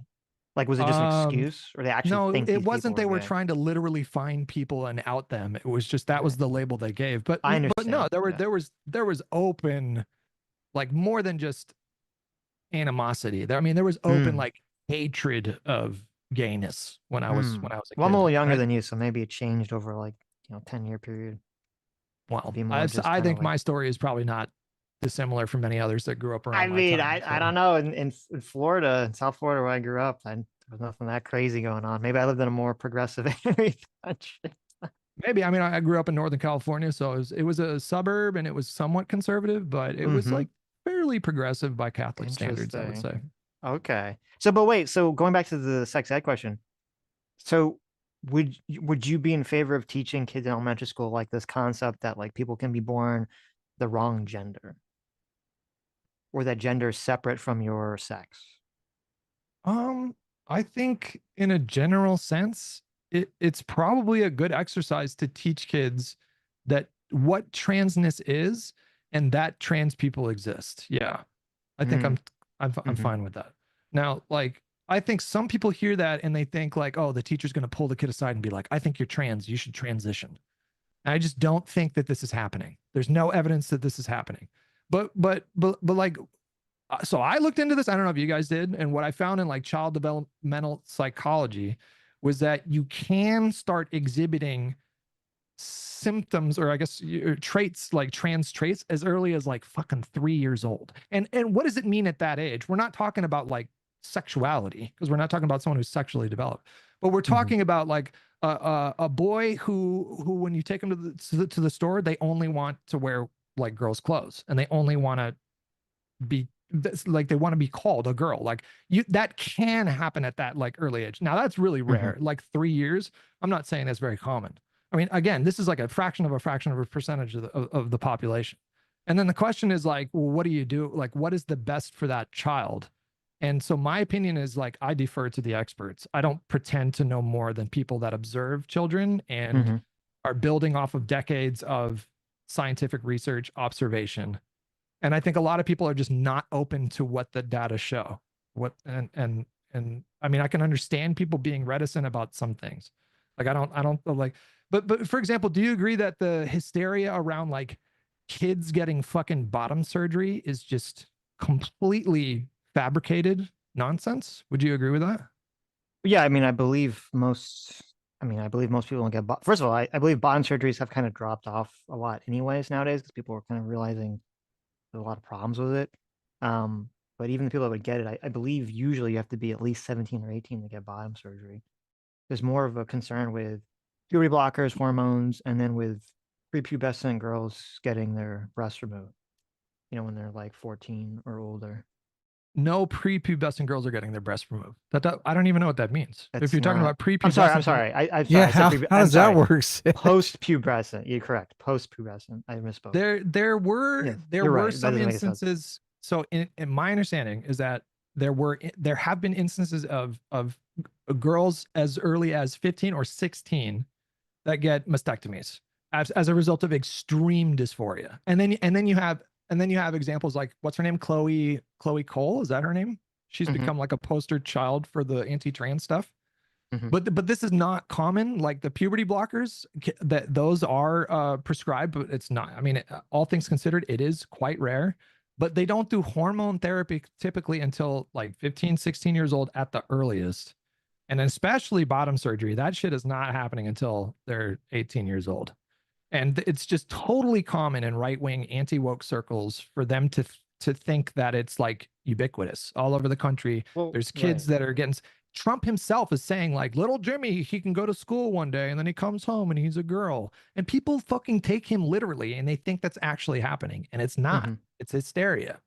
So my issue with the whole thing is like, you brought this example of, the young 3-year-olds who, maybe they like to wear dresses or want to be identified as a girl, whatever, is that when you do look at the data that's collected by the American Psychiatric Association, the people that write the DSM, the DSM, they wrote the DSM-5 and all that stuff.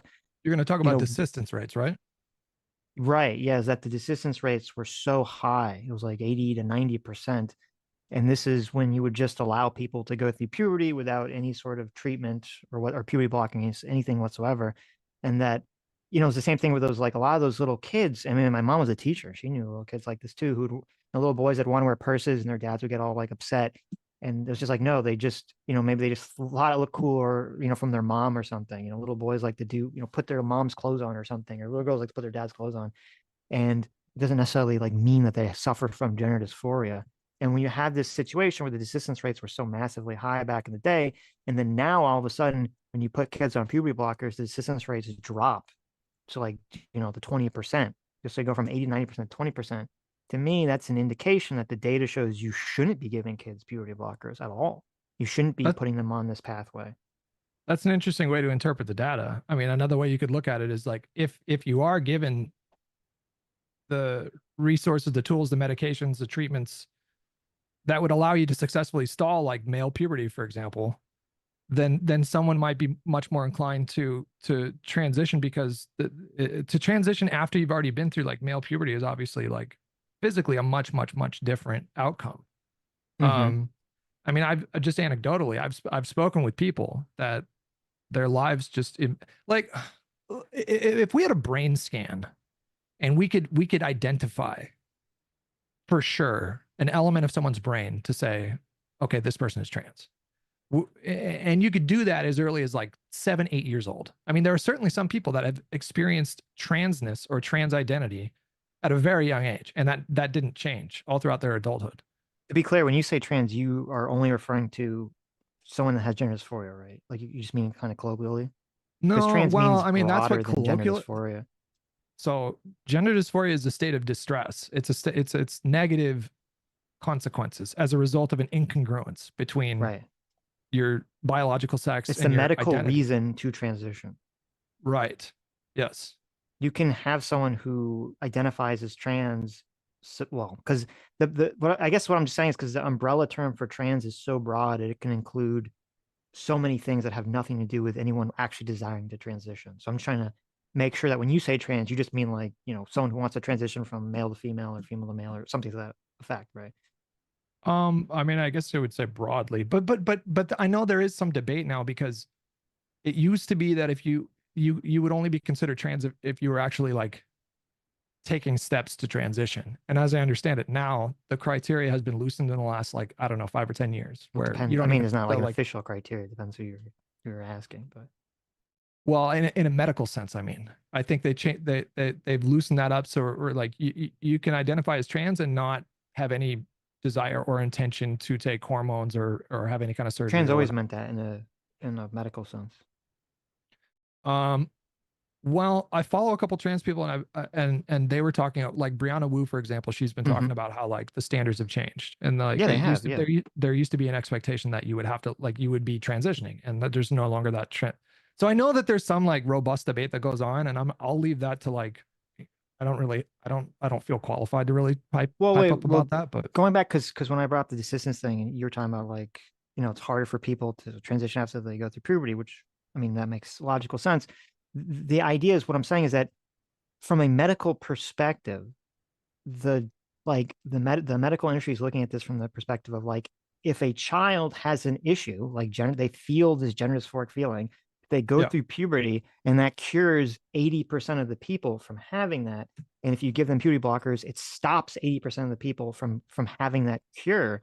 Why would you stop people from going through puberty? That doesn't make any sense. Well, right. That's how you're interpreting the data, Right. but you could also interpret it to mean that once somebody goes through like male puberty, they're going to be way less inclined to want to transition because they've already physically developed to a point where they maybe couldn't pass. Well, that's not what desistance means. It doesn't mean that they still have that feeling of gender dysphoria. Desistance means they do no longer feel the gender dysphoria, not that they just don't want to go through with the surgeries or something. Right. I mean, what I would have to dig into the data that you're looking at. I know that a lot of people interpret these data sets to mean very different things, but I think generally speaking, I think like the when you're talking about gender identity with kids, if you're talking about like gender dysphoria with kids, my understanding is that the process is really intensive. Like you are constantly in contact with a physician, with a therapist. It's a long, drawn out, methodical process. Not And always. I It's understand not. I understand that this makes some Yeah. people uncomfortable. I understand the reasons why, but I'm looking, the only thing I'm concerned with is just improving people's quality of life, reducing Sure. suicide rates, reducing self-harm. Well, And if there was yeah. like a theoretical pill that someone could take that would like cure gender dysphoria instead of transitioning, would you support they do that instead of transitioning? That's a tough question. I mean, I would support anybody's right to make that decision for themselves, I suppose.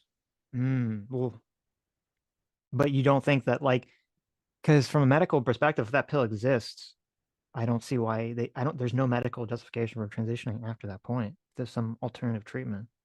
I don't know how to quantify all these variables. So, like it's like there's like a so like in recovery, there's like a hypothetical thought experiment where, a lot of drug addicts, when they get into recovery and they do like 12-step program or whatever, it becomes like a big part of their life.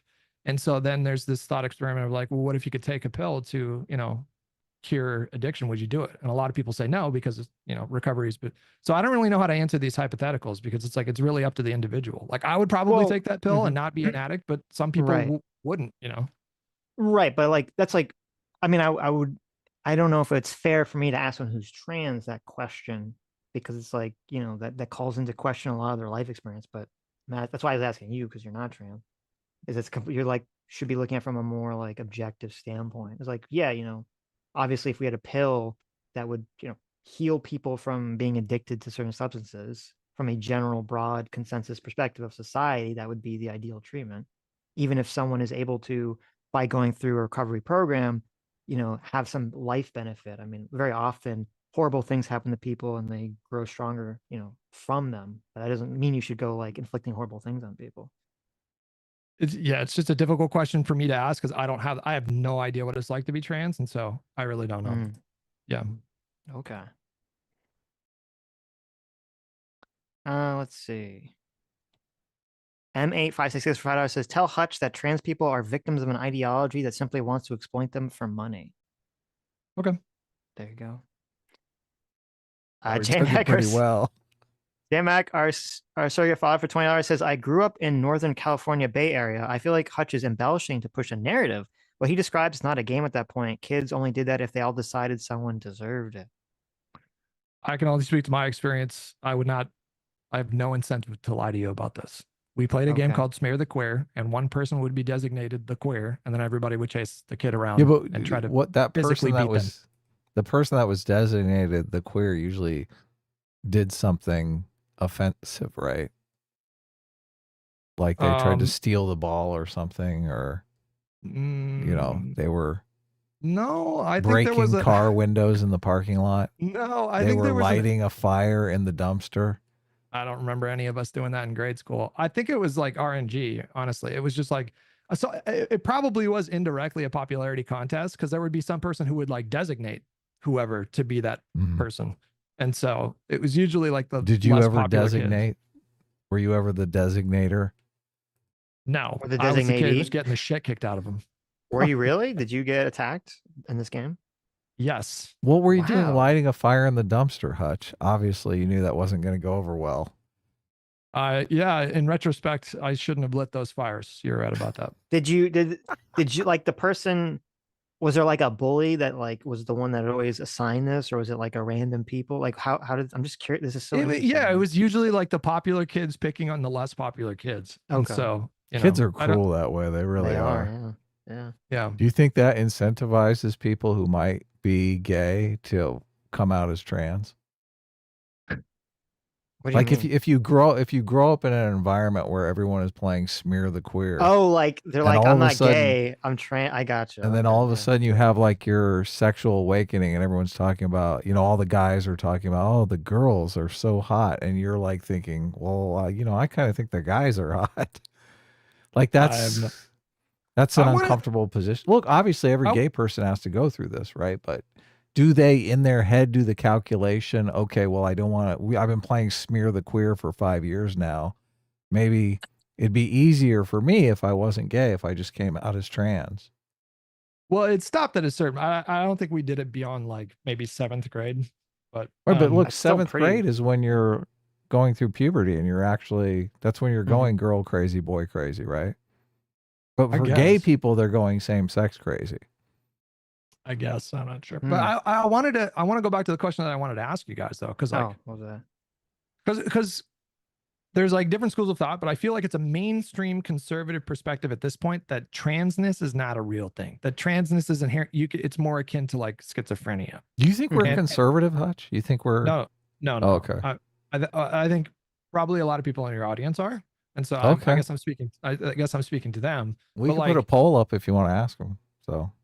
No, I mean, if you guys what's want the question? To, like, so the question was like, if you could identify like a mental, if you could map someone's brain, if you could do a CT scan or whatever, and identify, okay, this kid is definitely trans. They're 7 years old, but they're definitely trans. They're gonna be trans for the rest of their lives. Would you support gender affirming care at that point?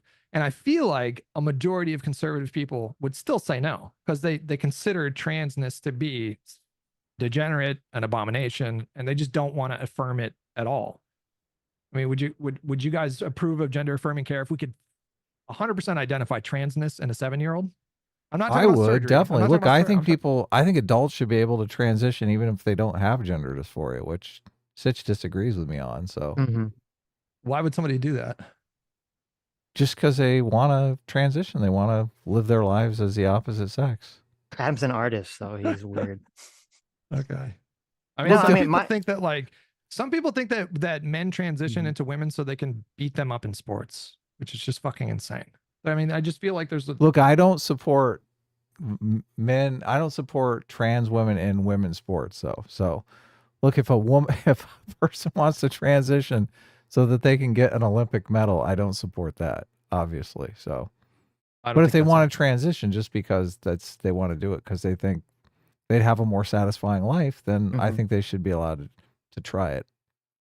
But the kids, the problem is the kids. I'm talking about the kids though. Like if you could identify 100% scientific certainty, this yes, of course. Yes, of course. Look, there are kids right now that will grow up to transition, whether because they have gender dysphoria or just because they want to. The problem is the false positives. I think gender dysphoria is like a common experience for adolescents that they grow out of. Right. But when we're talking about major steps like hormone therapy and surgeries, the regret rate for these are very low. Like, for example, getting knee surgery there's a higher regret rate for knee surgery than there is for transitioning. And I don't know if you can devise a system that could 100% eliminate the risk of somebody making a decision like that and changing their mind. And if that does happen, that's obviously like, I'm not celebrating Chloe Cole's situation. I think that's a very difficult situation. I just don't think you should point to her and say, this means that you should cut off gender affirming care for everybody across the board. Do you know why? You know the argument for why younger people should be allowed to transition, why people should be allowed to transition before puberty? It all has to do with like mental health stuff. So the reason why transitioning, gender affirming care is the most common treatment for gender dysphoria is because we can observe a substantial reduce in suicidality and self-harm, especially if you get support from your peers, your family, and your community. If you can get all those in conjunction together, then you greatly reduce the risk. Now, like a lot of why not just wait though? Why not just wait until they're 18?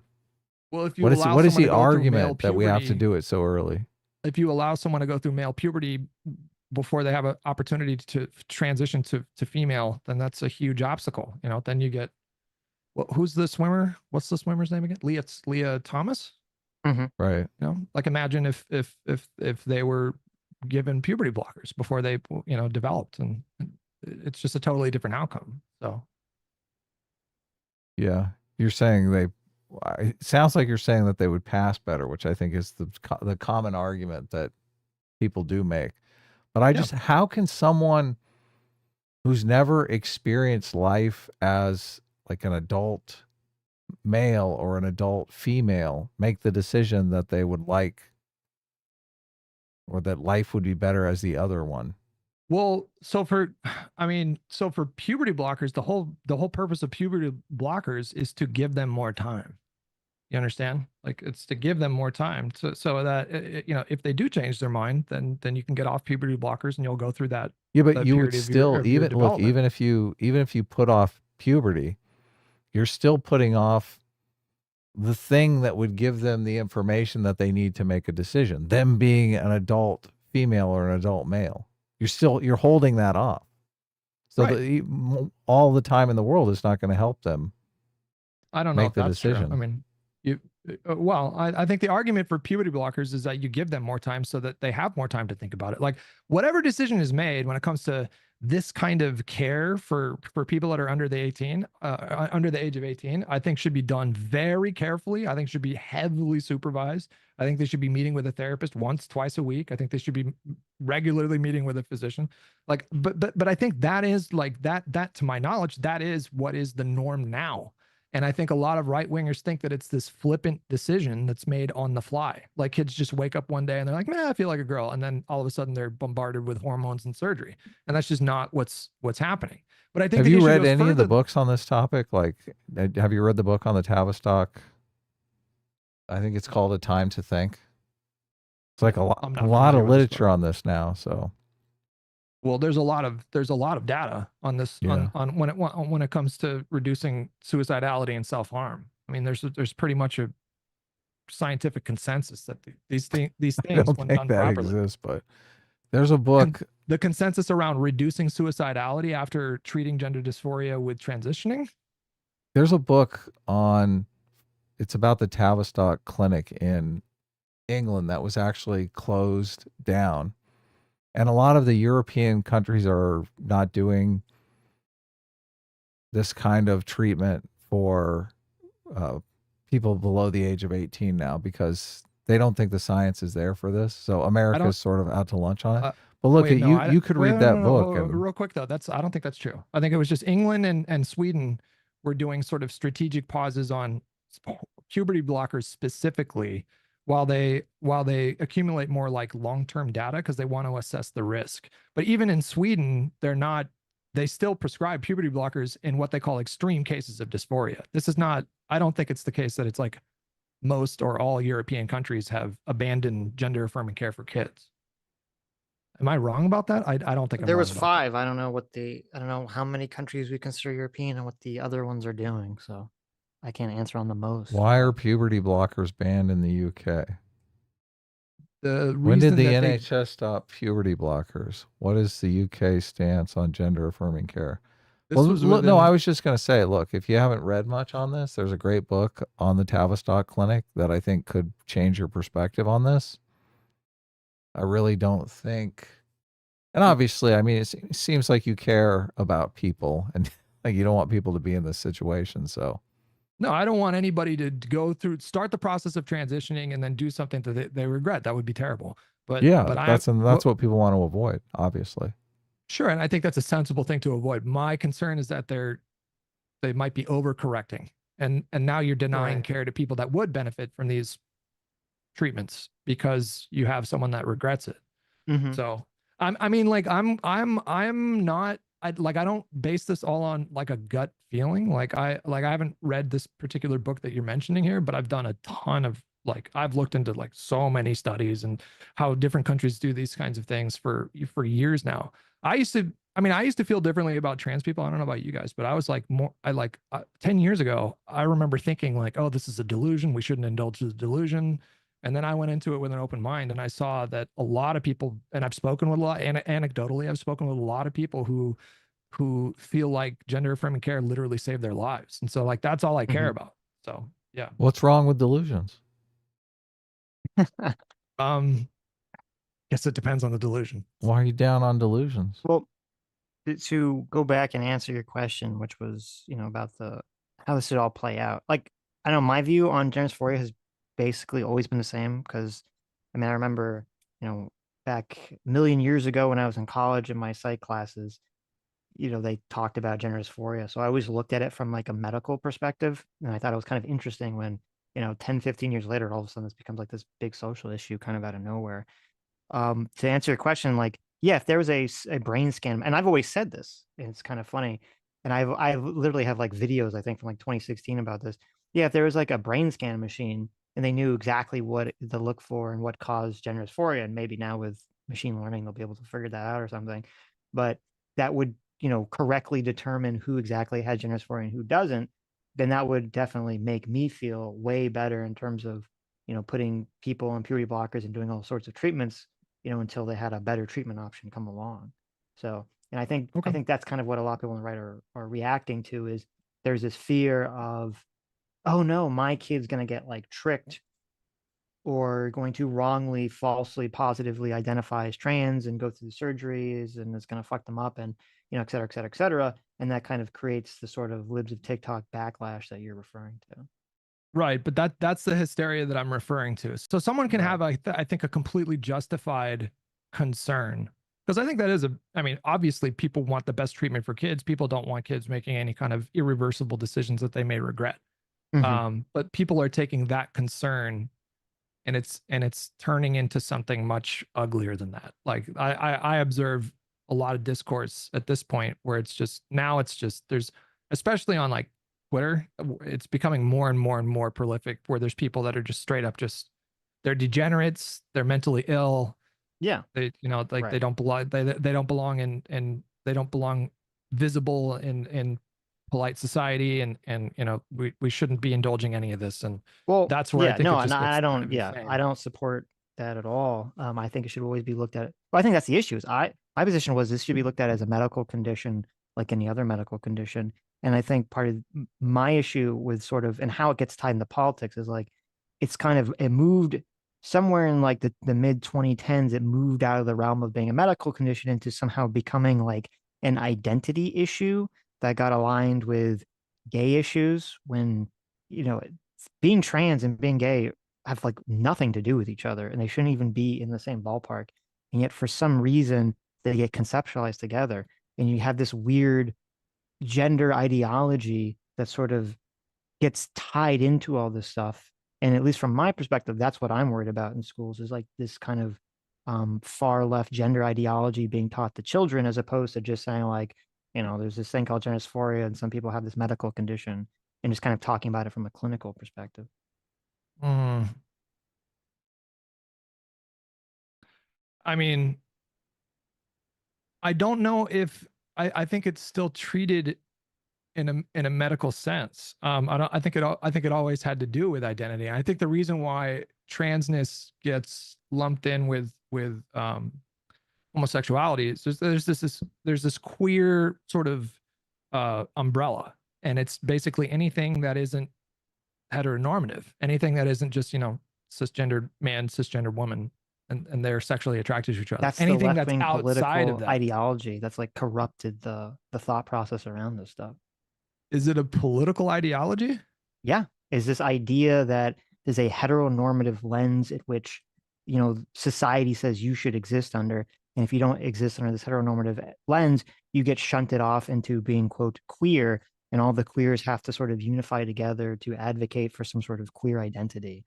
And then Well, it gets even more it gets even more well, weird on the fringes, because then a lot of the queer literature is actually advocating that the only way to fight oppressive structures is to identify as queer in the first place. Well, I think that's when it bucks into politics, because we're not just talking about identity at that point. We're talking about policy. We're talking about like rights. You know, we saw, I think, over 400 anti-trans bills, like the largest amount of anti-trans bills in like the last 3 years. It was more than like the previous 10 years. Right, but that's because there's been this hundreds. explosion of young people identifying as trans that doesn't actually make sense with the, you know, previous rates in the scientific literature on the subject. Well, you say explosion, and it's like we're talking about like from 0.3% to 0.7% or something like that. I mean, there's still yeah, but when you're talking about, you know, hundreds of millions of people, that's a massive increase. Right, but when you say increase. Well, so Yeah. I don't know. Are you guys familiar with the poll? There was a poll that came out recently where they asked Americans, like, what percentage of the country do you think are trans? And it was like, most people thought it was over, like it's like the 30%. police shootings. People always over, you know, estimate because they just hear about the subject a lot. Exactly. Yeah. Yeah. So, yeah, but like if you have a situation where I think the number was something, because before, you know, the mid 2010s, there was a huge sex difference between people identifying as trans. When I say sex difference, I mean like birth sex. So people who were born male had like 4 times, I believe, are 4 times more likely to identify as trans or to have gender dysphoria than girls. And then all of a sudden, when that goes from 4 to 1 to 1 to 1, or even in some states, the females go past the males, and actually there's more women identifying as trans than men. I mean, to me, that's like a huge red flag. Is like, okay, wait a minute, that doesn't make any sense. Something is going on here. Well, that's one way to interpret that is with alarm. Another way you could interpret it is that people feel more comfortable to live authentically. Like when I look at that, I women, think like, though? No, I'm talking about, I mean, this applies to anybody who otherwise would have stayed in the closet were it not for social norms shifting and changing. So to me, I'm happy to hear that people feel more comfortable to explore that rather than live a life of like quiet, like internal like rage. Well, and no, shame. but like, no, what I'm saying is, so, okay, I agree that if there's something that is socially taboo and then suddenly becomes socially acceptable, obviously there's going to be increase in the amount of people that do or identify as whatever the new socially acceptable thing. So yes, if there's a social taboo on being trans and then it becomes acceptable, you would expect to see an increase. I agree with that, but you'd expect to see an increase across the board. You wouldn't expect to see an increase where just in young girls, suddenly when it's 4 to 1 boys to girls, suddenly that becomes 1 to 1 or even 2 to 1 in some cases for girls to boys. That doesn't make any sense. It makes sense insofar as even if it's even if it went those rates went higher with young women, it makes sense that more people overall are feeling more comfortable to come out in that way and express their identity in that way. And I think I think this just speaks to the fact that like whatever the process looks like, it needs to be like very careful. And so you could have a situation where somebody decides, you know, maybe they're young and they want attention, or they're confused or whatever, and they want to be addressed as the opposite sex or whatever, and they start that transition. Well, ideally you would have like a team of professionals working with that kid that could identify if this was the case. You ideally you would have somebody who was qualified who could say like, let's explore this. Like, do you really think that this is what's going on? And I'm sure that you could help mitigate a lot of that risk as long as you have qualified people in those positions that are guiding people through these decisions, which I think is already the case, you know? Well, like I agree with what you're saying 100% in theory. My problem is that when I see like these rates increase the way that I talked about, you have a handful of psychologists or psychiatrists point to that and say, okay, well, we need to look into this. And like it's sort of died down now to some extent. But, you know, in the 2015 to 2022 kind of era, it was like no one was allowed to question any of this stuff. If anyone questioned any of this stuff, they were, you know, labeled as transphobe, they get fired, they get attacked. You know, I forget you had that clinic that shut down in Canada. You know, you have all this stuff that happens. You know, Ray Blanchard has been attacked, you know, relentlessly for talking about autogynephilia or any sort of anything related to this field. And so I don't have any faith whatsoever in basically the psychological or psychiatric field in making correct determinations about whether children have gender dysphoria because of the political correctness around it, and also because, you know, they're all financially incentivized to give people the most expensive treatment anyway. So, I think I just have probably broadly more faith in our institutions than you do, because I think okay. I mean, I would agree. Yeah. I think probably for the most part, people that get into a field like, you know, being a child developmental psychologist or a physician or whatever, you know, I think the vast majority of these people get into these fields because they want to help people. And they're just interested in what the data shows is like the best course of treatment. What would shake your faith? Well, I would have to see something compelling to suggest that it's like this, as a lot of right wingers are suggesting, that they think it's like this full on industry where now you have these professionally educated people, these academics and these doctors, and they've all like gotten together and they've just, you know, they've decided that this is like a windfall for them. And oh my God, we can make so much money if we just trans all these kids. I haven't seen any evidence that this is actually going on. And I feel like if you were to make an appointment with a therapist or with a physician, just like ask them questions. Like if you just like got curious about it and ask these questions, and like I have way more faith in that than I have faith in like podcasters and libs of TikTok and blah, blah, blah, blah, blah. That just, they haven't shown me any compelling reason to believe that there are these like, there's this evil cabal of professionals that are trying to trans kids because it's going to make them millions of dollars. I just don't see that. Well, look, that's not the only argument here though. Like the people in the Tavistock clinic weren't doing it because they were in it for the money. They were doing it because they thought they were helping these kids. But still, they had reservations about it, and those reservations went unaddressed and were basically brushed under the rug. So I mean, I can't speak to this particular clinic. I don't know the story that you're talking about, but I mean, you can have individual instances of medicine. They're practicing medicine. It's not like a perfect science 100% yeah, but of it's the pervasive time, so. in the entire institution. They What had is pervasive? many people that worked there that were questioning that they were actually doing good in the world, that they were actually helping people. They wanted more scientific studies to back up what they were doing. And like the Tavistock Clinic commissioned a lot of studies that went in the wrong direction for them, and they basically buried them.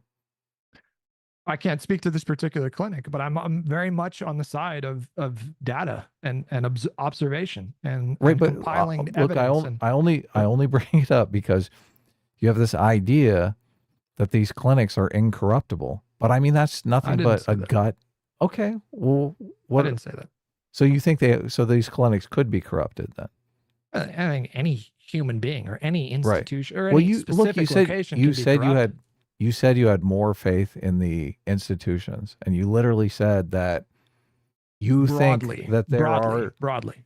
You said, okay. I don't know if you're suggesting that this Tavistock Look, situation. you said you said that you thought that there were people who were involved in this, that knew what they were doing. They had the right motivations. They were doing it for a good cause, and that they were doing good work. That was like your argument just a second ago.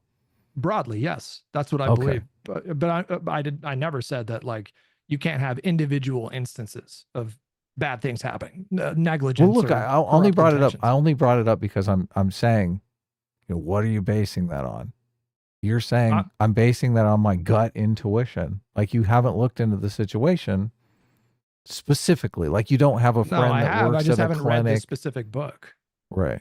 Mhm. But look, I've look, this book makes a case. This book is basically outlining why the Tavistock Clinic closed down, the famous Tavistock Clinic in England. And look, you can make an argument that before puberty blockers, the Tavistock Clinic was actually doing good work, because a lot of people would get gender dysphoria and they would go in and they would do talk therapy. They didn't have solutions other than talk therapy. And that's how they came to the realization that a lot of it resolves. I think it's like 80 to 90% of people that get gender dysphoria, if they just go through puberty actually resolves it. So those statistics were compiled from these gender clinics before puberty blockers became a thing. But I'm saying, look, I'm not saying, I understand you haven't read the book about the terrible case, the tragic case, but I'm asking you, like, have you read a book on the cases that you're laying out? You're saying the good cases. I've independently studied. I mean, like anytime I try to talk Mhm. about anything, I try to spend a decent amount of time familiarizing myself. And so, like, I went looking at studies all over the world. And Right, but a study won't necessarily tell you, like, or the also meta studies, culture, you know, like right? But it won't Mhm. necessarily tell you the culture inside one of these clinics or anything like that. It won't tell you like, a lot of these people come in, like a big claim that a lot of these detransitioners are making is that they went to a clinic and they like prescribed them puberty blockers in 24 hours, right? That's a big claim that is constantly made. Now, you wouldn't be in favor of that, right? Obviously, because you're saying this needs to be, teams of people need to be involved in this, and it shouldn't be like a willy-nilly decision. Yeah. Yeah. It should be Okay. methodical, careful. It should be carefully supervised. It should be, yes, very, very carefully supervised. Right. Okay. Yeah. So if you're citing a clinic that didn't follow those kinds of procedures or standards or whatever, then I would have an issue with that. Yeah. I don't know if you're trying to make the case that this is like the pervasive way that it's done just broadly. I haven't seen evidence of that. If you showed me, so for example, like if you showed me like so we talked about how England and Sweden were pausing puberty blockers because they want to look at like long-term effects. Now, if they come back in 10 years and they say like, hey, look, we looked into this and you know it increases the risk of cancer by 5,000% and it starts listing like all these like tangible like serious risks, then I would be swayed. I'd be like, oh, okay. Like I just go wherever the data show. And like right now, I haven't seen any compelling data to demonstrate that puberty blockers is a substantial risk. I mean, Have you it's looked like the for it? same. Yeah, So you've looked for data that disproves your hypothesis. I did. Yeah, and the problem right now when it comes to puberty blockers is that we don't have a lot of like long-term data. That's one of the reasons why I believe the Cass report was suggesting to pause, because they wanted to compile data. And so right now, like we don't have conclusive proof that puberty blockers pose a significant risk to people. Now that could be the case. Like we could revisit this 10 years, and after they compile enough data, they can show this. But so far, I don't think anyone has seen such data. Well, I mean, that is the issue that I have is there isn't long-term data on, you know, this sort of procedure of putting kids on puberty blockers and giving them cross-sex hormones in terms of like, what is the, you know, not the desistance, but what is the regret rate from that cohort of people that hasn't been, we don't have the data on that. So I guess we'll have to see, you know, 10 years down the road what that looks I like. thought we had it. I thought we do have data on when it comes to regret rate in terms of transitioning. Not for, no, but we do for pre-puberty blocker, you know, putting kids on puberty blockers and doing all that stuff. We don't have long-term data, obviously, because it's too new. We don't have long-term data on that cohort of children, on what their regrets rates are going to look like 10 years out. I would have to look into this more, but I think Okay. how long have they been prescribing puberty blockers for gender transitioning? It's been decades, right? No, I think it's only started like 2016, maybe 2015. That would surprise me. It's How recent. long It have is more they recent. Yeah. prescribing puberty blockers for trans kids, we'll say? since the 80s is what I'm seeing, for 3 decades. That's not accurate. Yeah, that's not accurate. Transgender adolescents have been using blockers for 3 decades, Wilson said. They That's have not also accurate. used Okay. they have also been used since the 1980s to treat Right. children for whom puberty starts at an unusually early age. Yeah, to allow precocious people, puberty. Yeah, right. that's But a different but issue. okay. Well, a Has cursory nothing- Google search says they've been using it for gender Okay. affirming I mean, care for that's a lie, or they use it in very limited circumstances. Because I literally went to school in the 2000s, and treatment was talked about, and puberty blockers were not in the normal treatment protocol in America. So I don't know what you're googling, but well, maybe it's become more. Was 9/11 an inside job? well, there you Um, go. You're gonna find Well, boys, I gotta Inside drive to Nevada, job. but hey, Okay. I enjoyed Oh, the right conversation. here. Well, let me if you gotta go, yeah. Thanks for coming. Let me read you a handful of super chats really quick before you go. Oh boy. Okay. Let's see. Wait, hold on. Ace for $5 says, "Thanks, you guys. I know these conversations are hard, but I think they're needed. Talking to the other side is the only way to make things better." Well, there you go, Ace. Thanks for coming on. Dameless for 30 months. Thank you. He's been a member for 30 months. Says, thanks, Hutch, for coming on. I know a lot of the chat will probably not like you, but I'm glad you came. Glad to hear the discourse. There you go. Look at that. Look at our poll is actually who will win the popular vote. 53% say Kamala Harris, 47% say Trump, and it's 870 votes. So, Wow. Okay. That would be shocking if he won the popular vote. It wouldn't be. if Trump won JMac, the our surrogate popular father vote. for $200. Thank you so much for the $200, JMac. Wow. Do I get a cut of that? No. Of course not. What are you talking? Damn. Said, how can you say you have no incentive to lie when you raise this as a point to enforce your position on gay bigotry? Come on, Hutch, you're a smart guy. I just don't believe the game ever got to the point of beating the shit out of people unless you've never actually had the shit beat out of you. I regularly got the shit beat out of me when I was in grade school. Regularly. Okay. I mean, like, Regularly. you got like a black eye, you got like a broken arm, or you got like a rubber ball thrown at you. Not to the point of like they were breaking my bones, but shoved me down, punched, kicked, blah, blah, blah. Yes. Really? Like, what, like in elementary school, middle school? oh yeah, definitely. That's crazy. Yes. Interesting. I was very tall and skinny my whole life, and I had like surgery when I was a kid, so I was kind of sickly. So I was just like an easy target. And then I had to like charm people with my sense of humor. That was my defense mechanism. Okay. Yeah. Ryan Uhl for $10 says, what did Go you say? ahead, Sitch. Oh, says from Kentucky here, smear the queer was usually an aggressive form of tag. It got tackled instead of just touched, then picked a new person to chase down. Just beating up the person sounds unhinged. Ha ha. Yeah, it sounds like, it sounds like your school was crazy that you went to. It was pretty unhinged. Yeah. Yeah. Yeah. Did you have to wear a tie? This was a Catholic school, right? Girls wear plaid skirts and boys wear ties. No, we had to wear a white collared shirt and like black slacks. Okay. Yeah. Lucy Lumbug for 19 months. Do you believe some men can transition because of autogynephilia? I have no idea what that word means. Okay. Lucifer Duman for 5 Canadian says, ask Hutch what % of the population are mentally ill and easily manipulated. Can they be pushed to think whatever is socially accepted?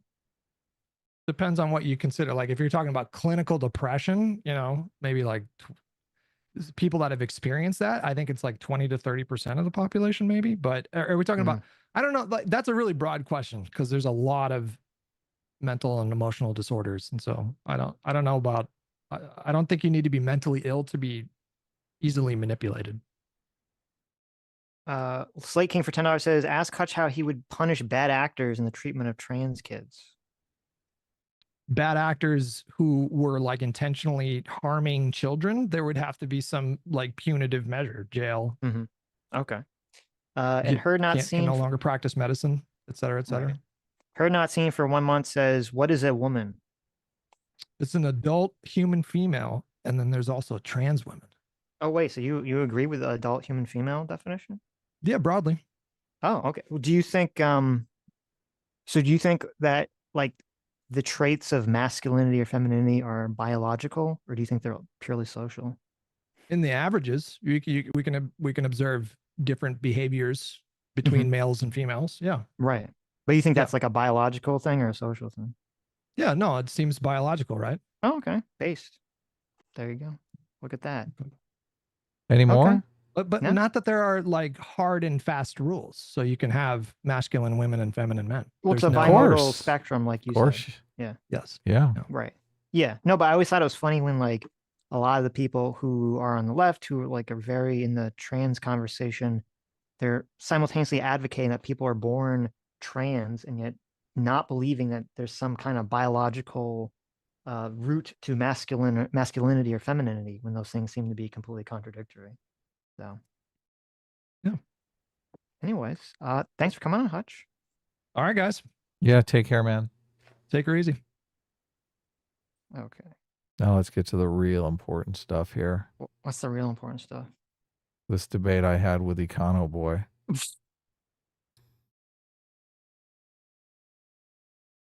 Okay. You actually want to play a clip of this, or I I don't just read even, the this super was like chats? 2 years ago. I don't even remember. Boy, Oh, okay.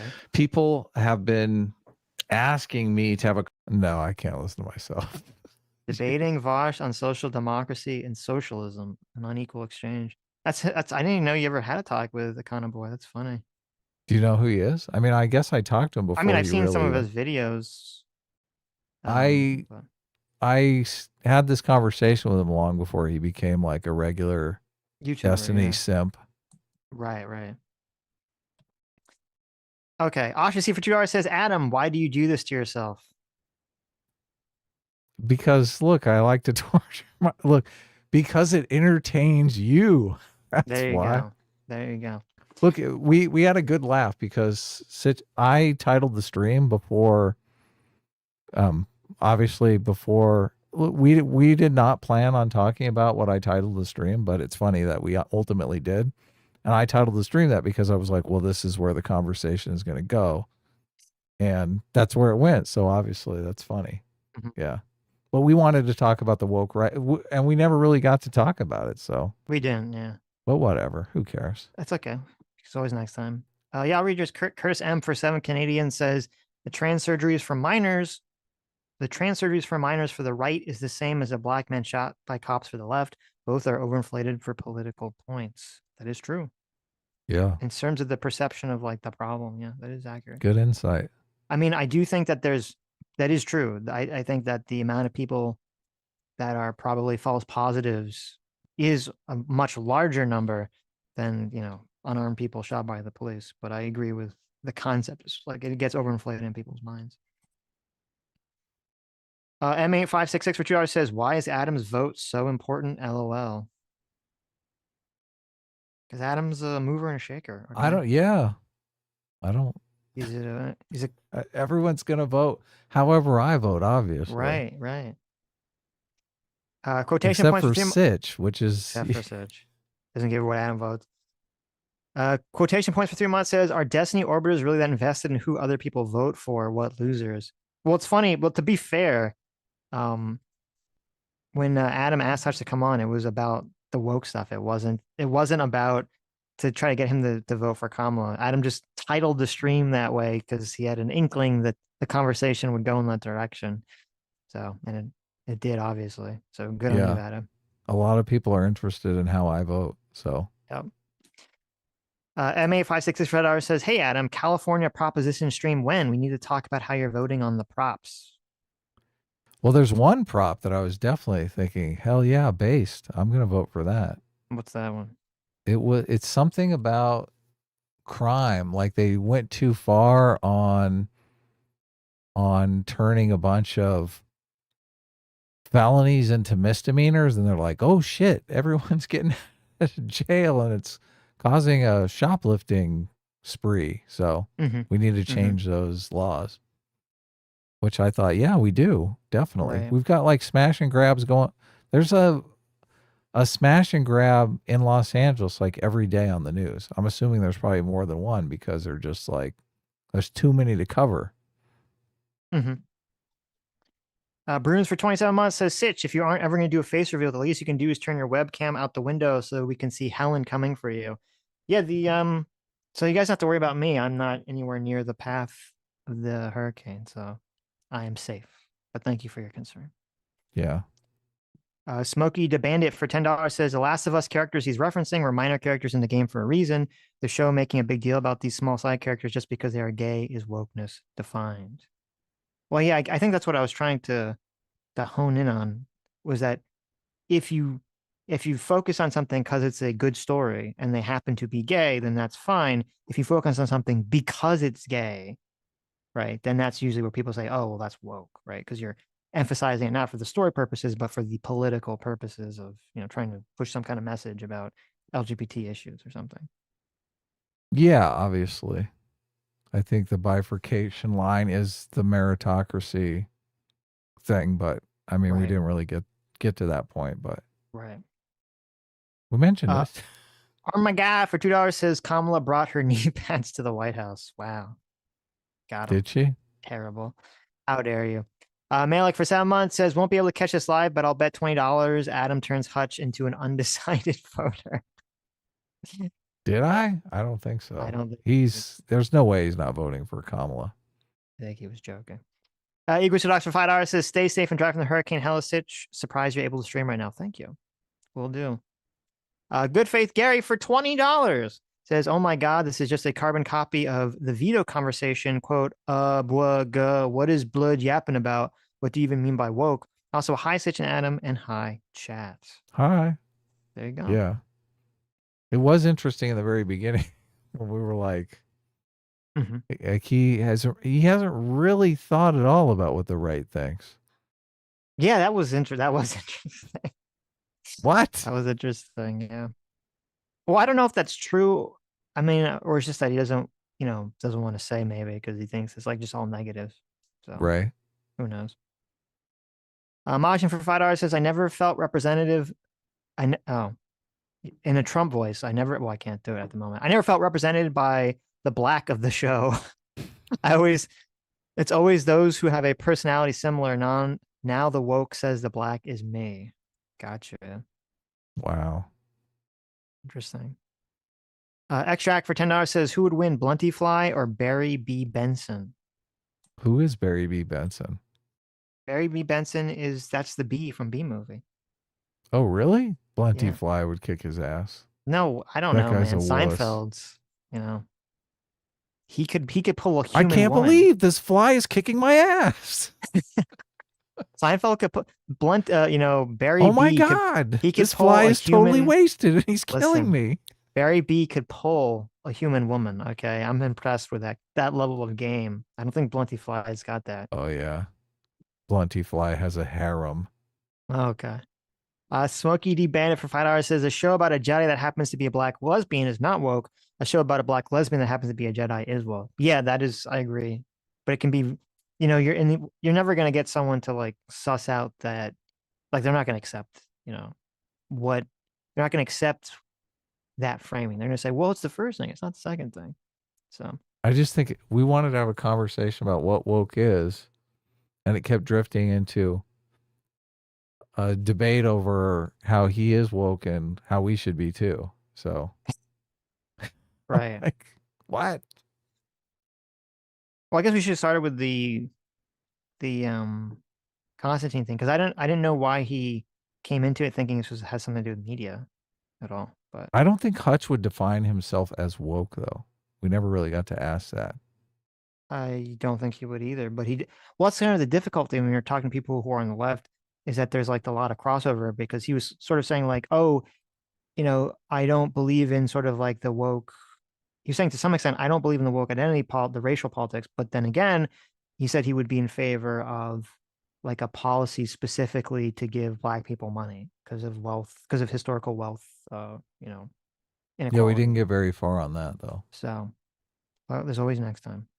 The good part of that is I did write down a definition that I think gets our definitions kind of in sync with one another. Tell me if this is acceptable. So, Sitch, your definition is woke is a belief that liberalism fuels the oppressor-oppressed situation, and we need to embrace collectivism to abolish the oppressor-oppressed lens.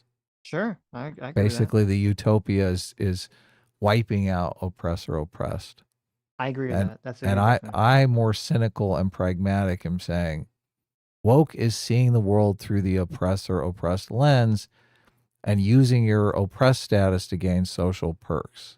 So I'm basically saying a lot of the people, like, we've already gotten much closer to abolishing that oppressor oppressed lens, and they're kind of hanging on to it because this is a way they're gaining social status. Mm-hmm. So that's the way I look at the woke people. Right. But I do think the oppressor oppressed lens is like the defining feature, Right. where you think the illiberalism is a defining feature. Yes. Excellent. I mean, I think, yeah. I think I guess we will ask next time. I think Hutch would identify as like a shit lib instead of like a woke person. I'm guessing. I don't know. He said he's pretty progressive and was in favor of like the Nordic model. So maybe. Good Right, faith, but Gary. everything he talks about is through the oppressor oppressed lens. Like, he's talking about trans people, he's talking about women, he's talking about representation in movies. Like, all that is based on the fact that these people are marginalized. Right, and that's kind of the problem is that even among people that are not socialists or not don't even identify as woke, the oppressor oppressed lens has become so pervasive on the left that they just slide into it like without even thinking about it. Yeah, it's like swimming, it's like fish with water, right? They're like, what Right. water? Well, I mean, I guess you can talk about to be good faith here. You can talk about, care harm issues and, social inequality issues without going into the oppressor oppressed lens. Yeah, but I mean, what would that look like? Who would be I think they would default to the oppressor oppressed lens on everything. Like you can just say there's like wealth or income inequality is too high between groups of people, like as a fact, and I think that should be redressed without framing it through like there's an oppressive class of people, whether they be rich or white people, that are intentionally trying to subject, the non-whites or the poor people.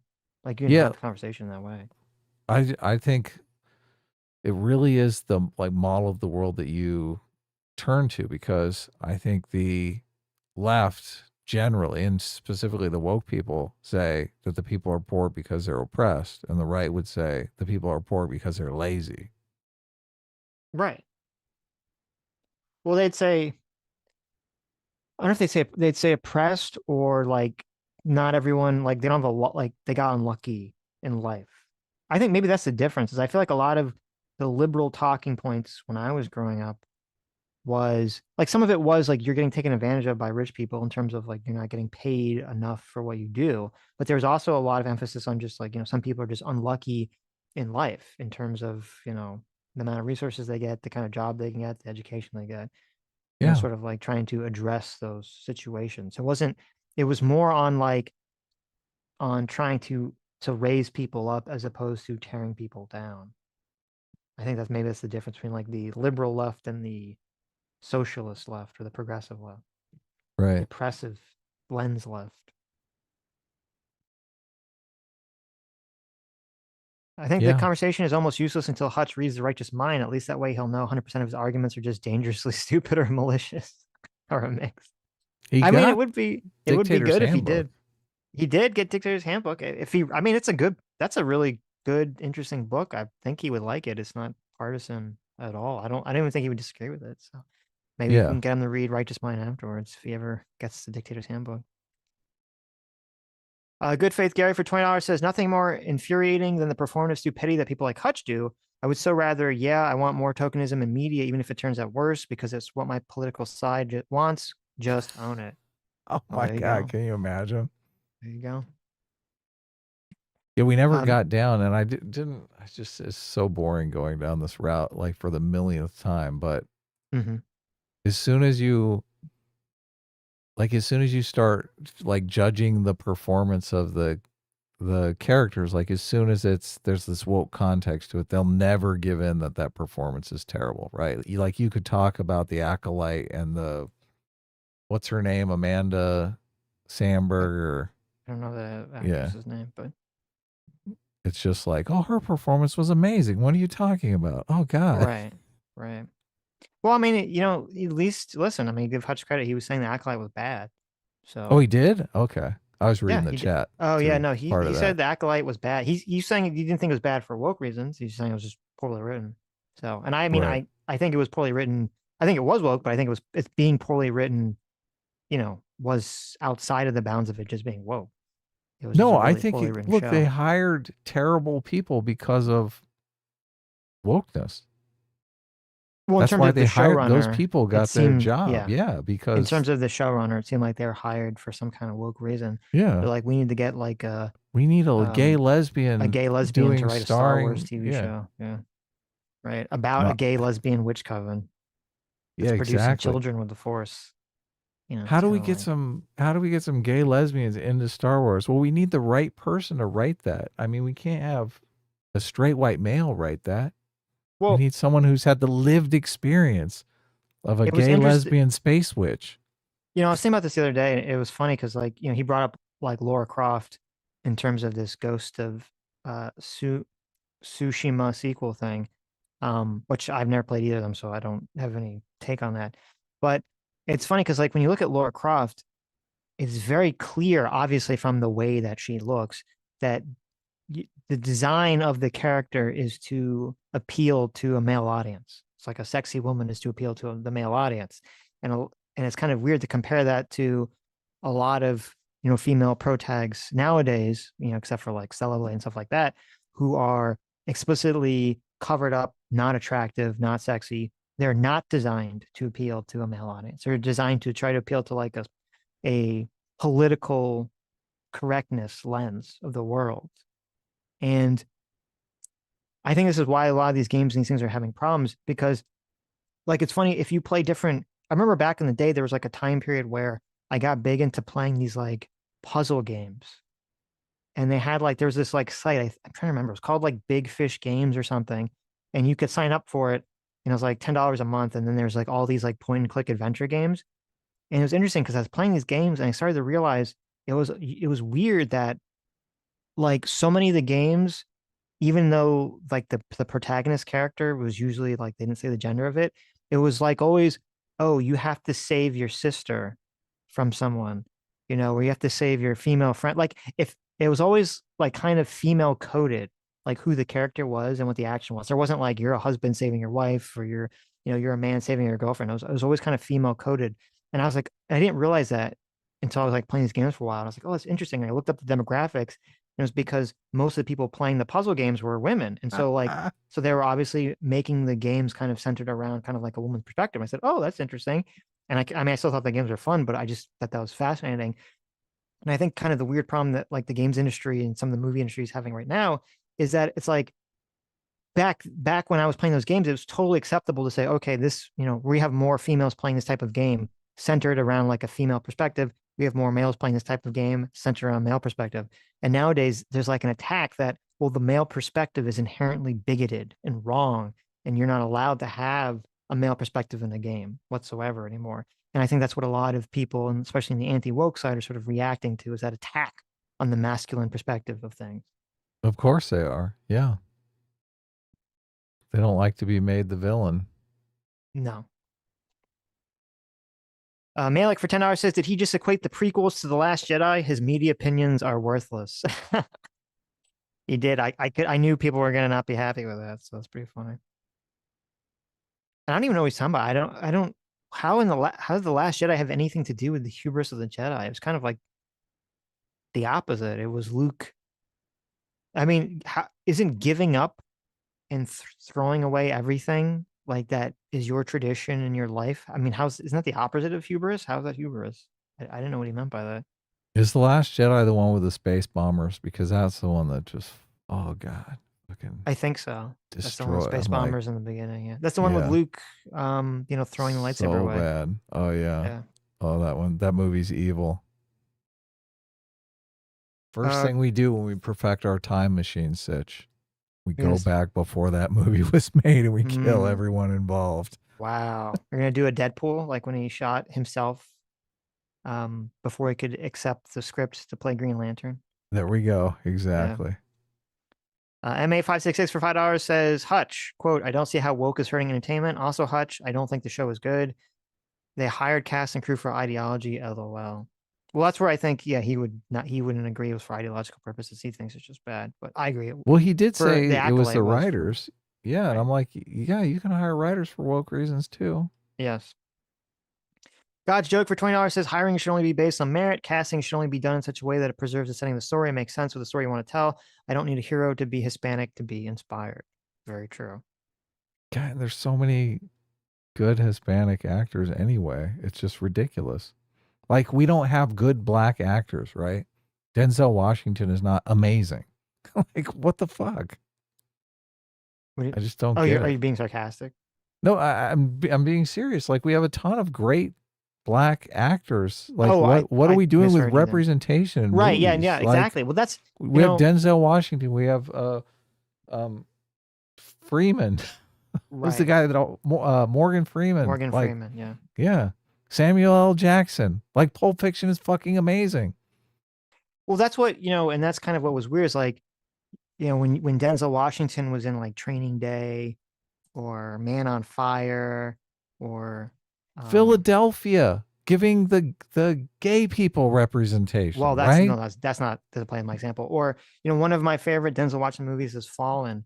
When Denzel Washington has his movies, like, you don't go into that movie and think like, oh, they chose Denzel Washington for some DEI reason, right? You're like, oh, no, Of it's just 'cause course Denzel not. Washington. Like, and this is what I think a lot of the, the people that are more on the woke side of things don't appreciate is that a lot of people on the anti-woke side of things, they grew up in the 90s or 2000s and they would see Denzel Washington, Samuel Jackson, Morgan Freeman. They see these movies and they never thought of them as like black. They just saw Right. them as this actor. And then now, because there's this overemphasis on identity politics, it's like tainted everything. So now if you do see someone who's black in a movie, there's like that little voice like, well, did they cast this person because it's like the best person for the role, or they cast it because they're like, well, we need to have a minority person be in this movie. Well, I think you can see a difference in the acting. I think people just understand good acting, right? Yeah, of course. That is true. That is true. Lawrence Fishburne's another one. Look, Morpheus, it's fucking badass. What's not to love? Yeah, and that was another thing too. That's interesting because like I never realized till years later, like in the Matrix, outside of like Neo and Trinity, like almost everyone in that movie is not white.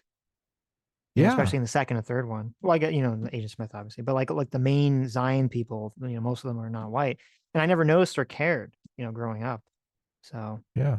And the writing that's the was way it so should good be. it could compensate for the white guys kind of are acting, right? I mean, the writing in Matrix 2 and 3 were not good, so I don't know if I Oh agree yeah, with yeah. that. No, I'm but- talking about the first one. There's one shot where Keanu Reeves comes up and he's doing like kung fu, and just the look on his face, like there's an audible laugh in the movie theater Mhm. that was completely unintentional. She has this look on his face that's just so cringe. I like Keanu Reeves as a person. He seems like a super cool guy. Oh yeah, totally. He is an awful actor, and I Yeah, he's don't not understand how great. he keeps getting roles. Like it's so interesting. I think he was so poorly cast in the Matrix as Neo, because it's very clear when you're watching like the first Matrix, they had an idea of like the character that Neo is supposed to be, sort of this like rebellious, fuck the establishment sort of hacker guy. And you don't really like he kind of says the lines, but you don't feel it. You Yeah, just I kind of totally feel agree. the bland Keanu Reeves-ness of the character, which maybe works in the first one because it's like if you have kind of a bland character, maybe people can like project into it or something. And maybe it would have been worse if they had sort of that very strong rebellion vibe that they wanted. So I don't know. Yeah. But it's just funny to see him get out. Like he's like acted like Lawrence Fishburne and what's his name, the Agent Smith guy. Ryan Gosling and Brad Yeah, Pitt are you're right. just like Moved on to such. a different topic. But No. I'm just saying they were like such superior actors. I'm trying to imagine like Ryan Gosling in The Matrix or Brad Pitt in The Matrix as Neo. I'm just trying to think of another actor they could have placed that would have, like, they're just vastly better than Keanu Reeves. right. Yeah. Brad Pitt's a fantastic actor. That would have been an interesting choice. I know, exactly. Yeah. I'm trying to think, it's an interesting casting decision because like the I was to say the even first like a young Matrix Will is, Smith would have been like a good Neo. yeah, he was in that other kind of AI movie that was actually just awful. iRobot. iRobot, yeah. Yeah. Wow, it's completely different. But I'm saying you could see like a young Will Smith being sort of that rebellious sort of uh mood, or Tom Cruise even to that extent. So What if yeah, the I don't know. Acolyte was so well written that it made up for the fact that all the performances were just garbage? It's hard because you can have a really well written script, and if the performances are really bad, it's like hard, it can be hard to see the script Well, that's underneath, what like I the good script underneath. look. That's what I think is interesting about the Matrix, because I do think probably the weakest part of it is his performance.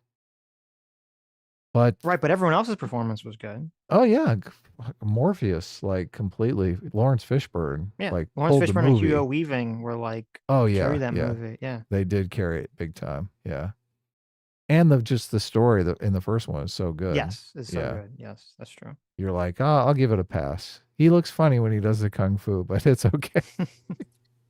I know kung fu. Whoa. I know. It's like all he ever does is Bill and Ted. That's all he does. Wow. That's his. Yeah. He's Brad Pitt, forever like, Ted. if you ever seen like, Brad Pitt's a great actor. It's funny because he gets cast as like usually like the attractive guy now, but I think back of like 12 Monkeys, where he was Oh, the he was weird, great. like psycho, like insane, like weirdo, and he was so good in 12 Monkeys as that crazy person. And he definitely, you could tell he had a lot of fun playing that role. So Do you know the story behind that? The casting of no, 12 Monkeys that he no. totally pestered. Um, who's the director of that movie? It's the same Isn't guy it that the did guy you like so Brazil. much? Yeah, Or Terry yeah. Gilliam. Terry Yeah, Gilliam, that's it. So right. he pestered Terry Gilliam to get in to be cast in the movie, and just was like, I super want to be in this movie. I want this role. Look, and he fucking kills it in that role, doesn't he? But then Yeah. he kind of got flaky on Terry Gilliam, and Terry Gilliam was completely worried that, oh shit, what did I do? I cast this guy, and now he's not going to show up for my movie. He's going to show up, drunk or high. I'm not going to get a performance out of him. Like, he's completely scared. But Brad Pitt fucking delivered in that movie, did he not? No, he He like he totally kills it in that movie. him and Bruce Willis were like so good together. Yeah, they were I amazing. I don't. Was there another movie that Bruce Willis and Brad Pitt were together I'm not after that? sure that movie. I've watched it, and it is kind of lackluster. It's not as it doesn't hold up It's as not. well It as I doesn't. Yeah, remember you're it. correct. It doesn't hold up. Yeah, But I do. That's a but the good performances are example. really good though. That's a good example of where the writing is kind of lackluster, but the performances really pull the movie. Yeah, Well, where The Matrix is kind of the opposite. yes, the performances in 12 Monkeys is fantastic. The idea of the story is fantastic. There's a structural problem where a lot of the movie feels kind of meandering, and I think that's the problem with it. It's too like it slows down in the middle too much. Death by Sloth says Brazil is best movie. Sitch is wrong. Brazil is fucking terrible. Well, I love. it's so funny.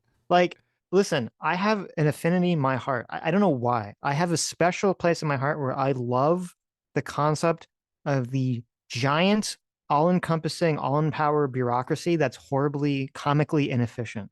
Whenever I see Right. that in like a movie, that's why I love Hitchhiker's Guide. That's why I like the first season of Good Omens so much.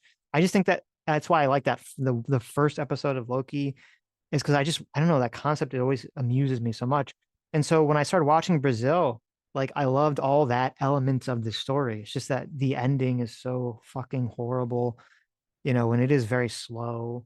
A lot of Terry Gilliam's work is very slow by modern standards. So Oh, by modern standards, yes. And I look, Terry Gilliam is not really a 3-act structure kind of guy anyway. So no, he's a very visual vibe director. So yeah, if he which makes something work, it's totally on intuition. I right, don't see right. Terry Gilliam sitting down with like the note cards. Oh, I'm gonna land this third act perfectly. The It's funny because like I'm not going to spoil it, but apparently there were spoilers that came out of like the last issue of Jujutsu Kaisen, and everyone's really mad about it. And I feel like Brazil like the ending of Brazil felt like a middle finger to the audience, and I just, as the audience, I'm like, why are you doing this to me? Yeah. Don't flick me off, director. Okay, you're supposed to be telling me a story that I like, not pissing on my face. But I Yeah. was like in my angsty 20s when I saw that movie, and I Mm. loved that ending because You're that's like, like yeah, edgy. exactly. Yeah, exactly. No, I was down with that. I was like, that's Yeah. right, the fuck you ending. That's the way movies are supposed to end. It's not as bad as Repo Man. That had the worst. That the one with Jude Law and Forrest Whitaker. Like where the whole last half of the movie is like his death delusion. Like that was insane. I've never seen anything like that. Who ever thought that was a good idea? The interaction at the end of that movie between the main character and his torturer, though, is so, oh God, it's like completely gut wrenching. The In guy Brazil or in Repo? Brazil, yeah. Oh, Brazil, where he's like pissed off at his friend. He's like, how dare you get me in this position where I have to fucking torture you? yeah. Like, it's Yeah. so bizarre, but that's exactly like they get the human nature completely right. He's like, Yeah. you fucker. Yep. Can you Well, imagine? Oh my God, that's so evil. mm-hmm. But that's a power of a good setup, right? Obviously, there's so much more conflict if it's like two friends in that torture chamber than just two strangers. Of course. Yeah. Wouldn't it And be great if the acolyte understood setup and payoff? it would be. Yeah.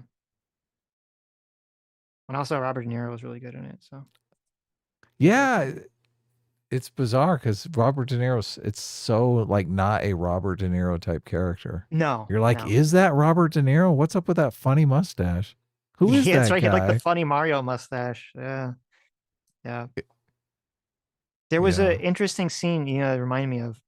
I watched the first season of the show Barry on HBO. Have you ever seen that? No.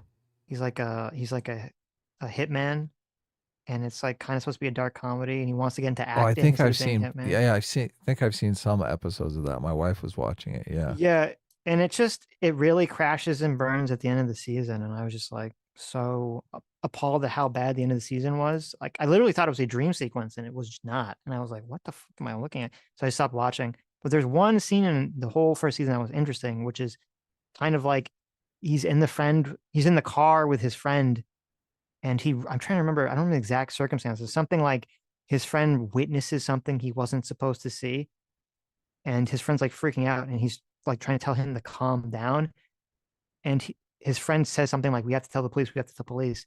And when he says that, like the main character gets super angry and he starts smashing the wheel because he knows that he has to kill his friend because his friend can't keep his mouth shut. He's like, Oh, "Why'd I you have to say know. that? Why'd you have to say that?" And I was like, "Oh, that was a really good like scene right there." Yeah. He's hoping he doesn't have to do it. Yep. That's tough. Sitch, I'm going to feel very sad when I have to kill you. It's going to be, it's going to be terrible. Equishot for $5 says Keanu Reeves is voicing Shadow the Hedgehog, and I'm unreasonably stoked. It is funny. I mean, he sounds fine in the little. He sounds very much like Keanu Reeves. It is kind of funny that they got him to play the ultimate edgelord. So I'm not against Oh, it. look at this. I think there's some drama between. You don't know your boy Zach, I'm aware of his stuff. Yeah. Oh, what was he? It was diversity in comics right before he became your Yes. boy Zach. Yes. So I guess there's some drama between him and the Critical Drinker over the show The Penguin. Mm-hmm. And I was like thinking, oh my God, did Critical Drinker like hate The Penguin? I told you I saw The Penguin and I thought it was actually pretty good. So, but I just looked up the Critical Drinkers video and it says The Penguin really surprised me. I haven't watched the video yet. So maybe he did like it.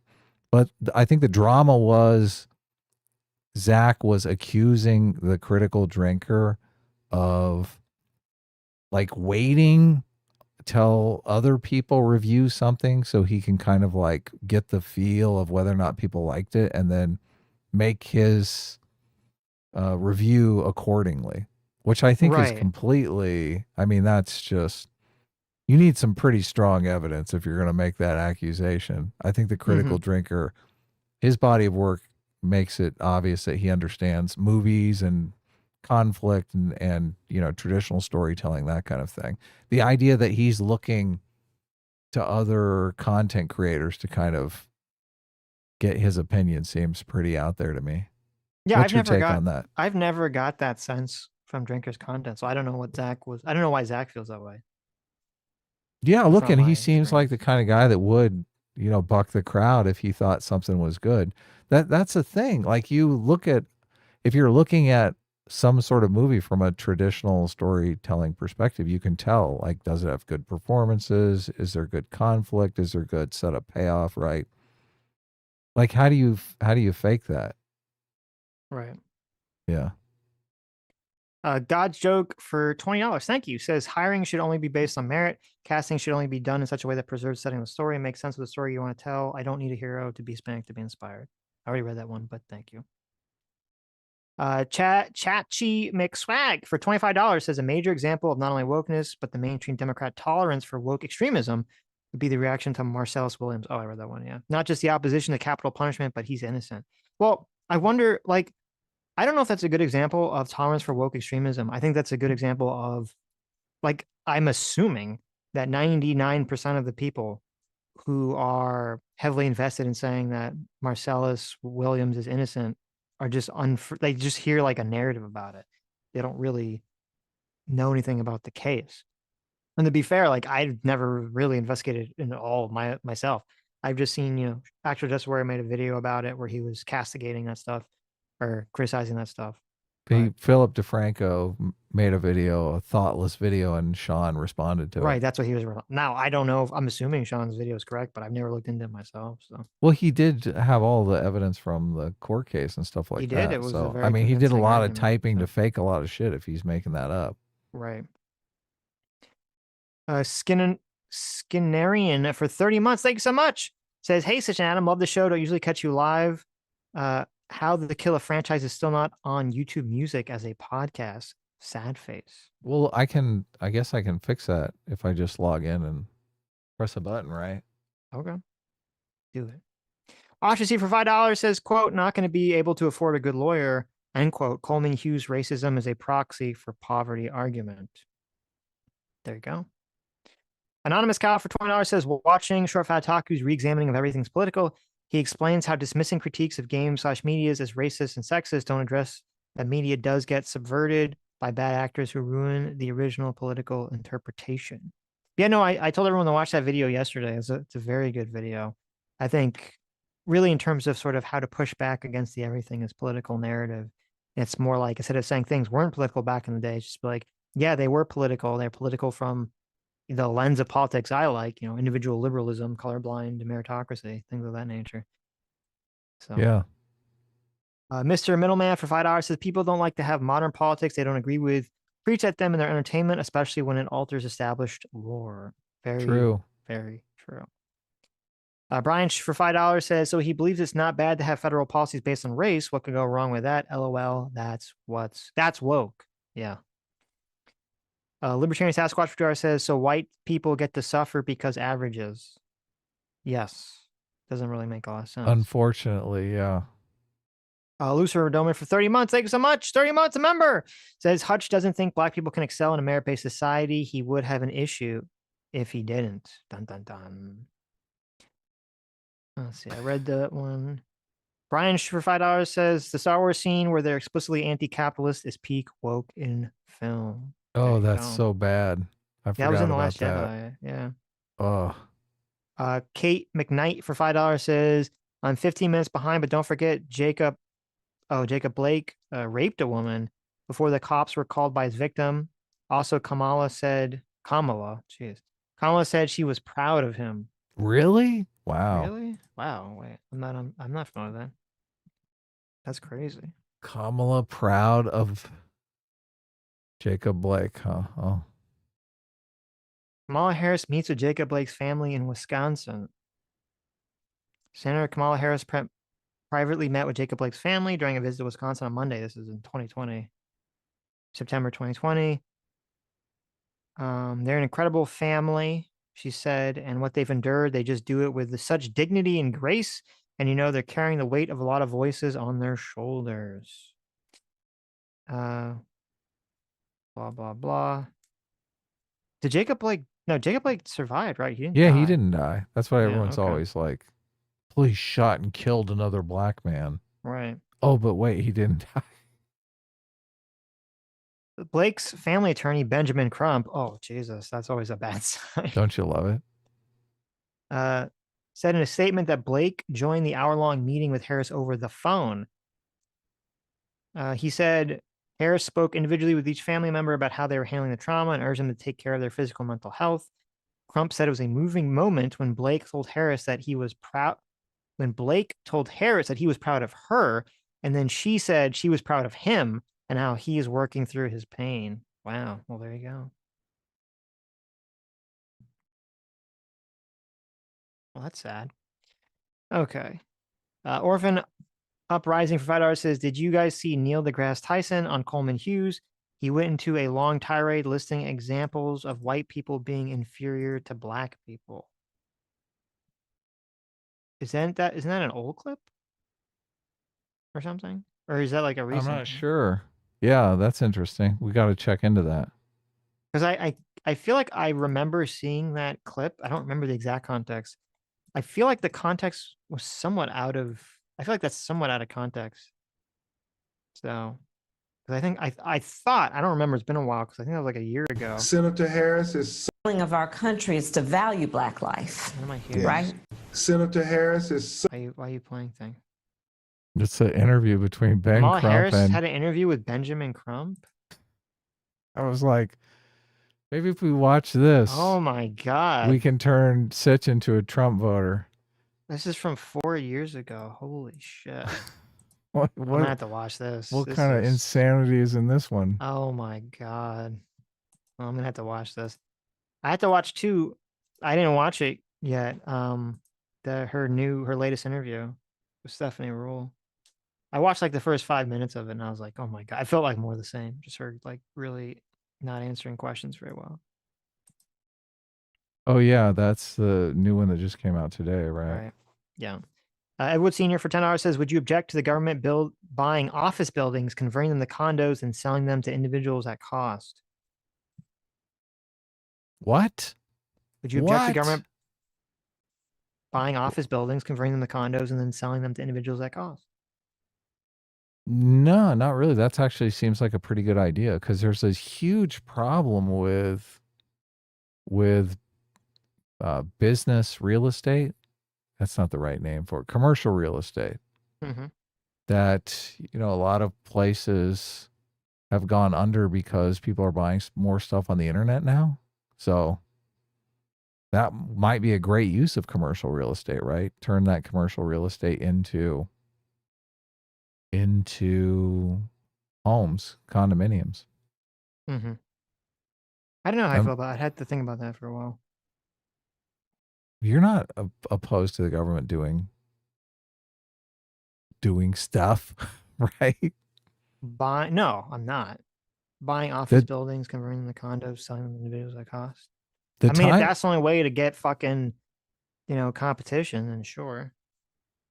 I'm more into the government being the financing for things like this. The way to do it is to bring in private sector actors so that they can do the work. So you're not necessarily hiring government employees. You're just basically doing the financing of it. Right. And it depends upon where the economy's at, because obviously if the economy is like screaming, you don't want to do a bunch of government projects like this because you're competing for private sector workers, private sector supplies, all of that stuff, and you're just bidding up inflation. But as soon as the downturn comes, right, and the private sector pulls back, they're like, look, we don't want to spend any money. Who knows what's ahead? Who knows what's going to happen? That's when the government should step up, because there's all these resources that are sitting on the sidelines unused. Right. Yeah. Anonymous Cow for $10 says, I'm unsure if building more housing is enough to solve the problem. People live in densely populated cities because most lucrative jobs and activities are there. New York City's demand will always outstrip supply. Yeah, I mean, but I don't think that's everywhere. I think that's true in very specific places. I mean, supply and demand reaches an equilibrium, right? Right now, Well, demand is outstripping supply, but as soon as you start upping supply, Well, you're always going to have some areas like New York City or some very like some very hot spot where I'm assuming it's never going to reach like equilibrium. California, Well, I don't know about like all of California, but like I don't know if New York City is ever going to reach equilibrium in terms of pricing, just because people will I guess the issue is that people will travel who can't live in New York City will travel to New York City to work the jobs that are required and then travel back home. So, right? Libertarian Sasquatch for $5 says, A, what is a house? And B, where is all this excess labor and materials to double our current production? 3 million in 4 years is just our current rate.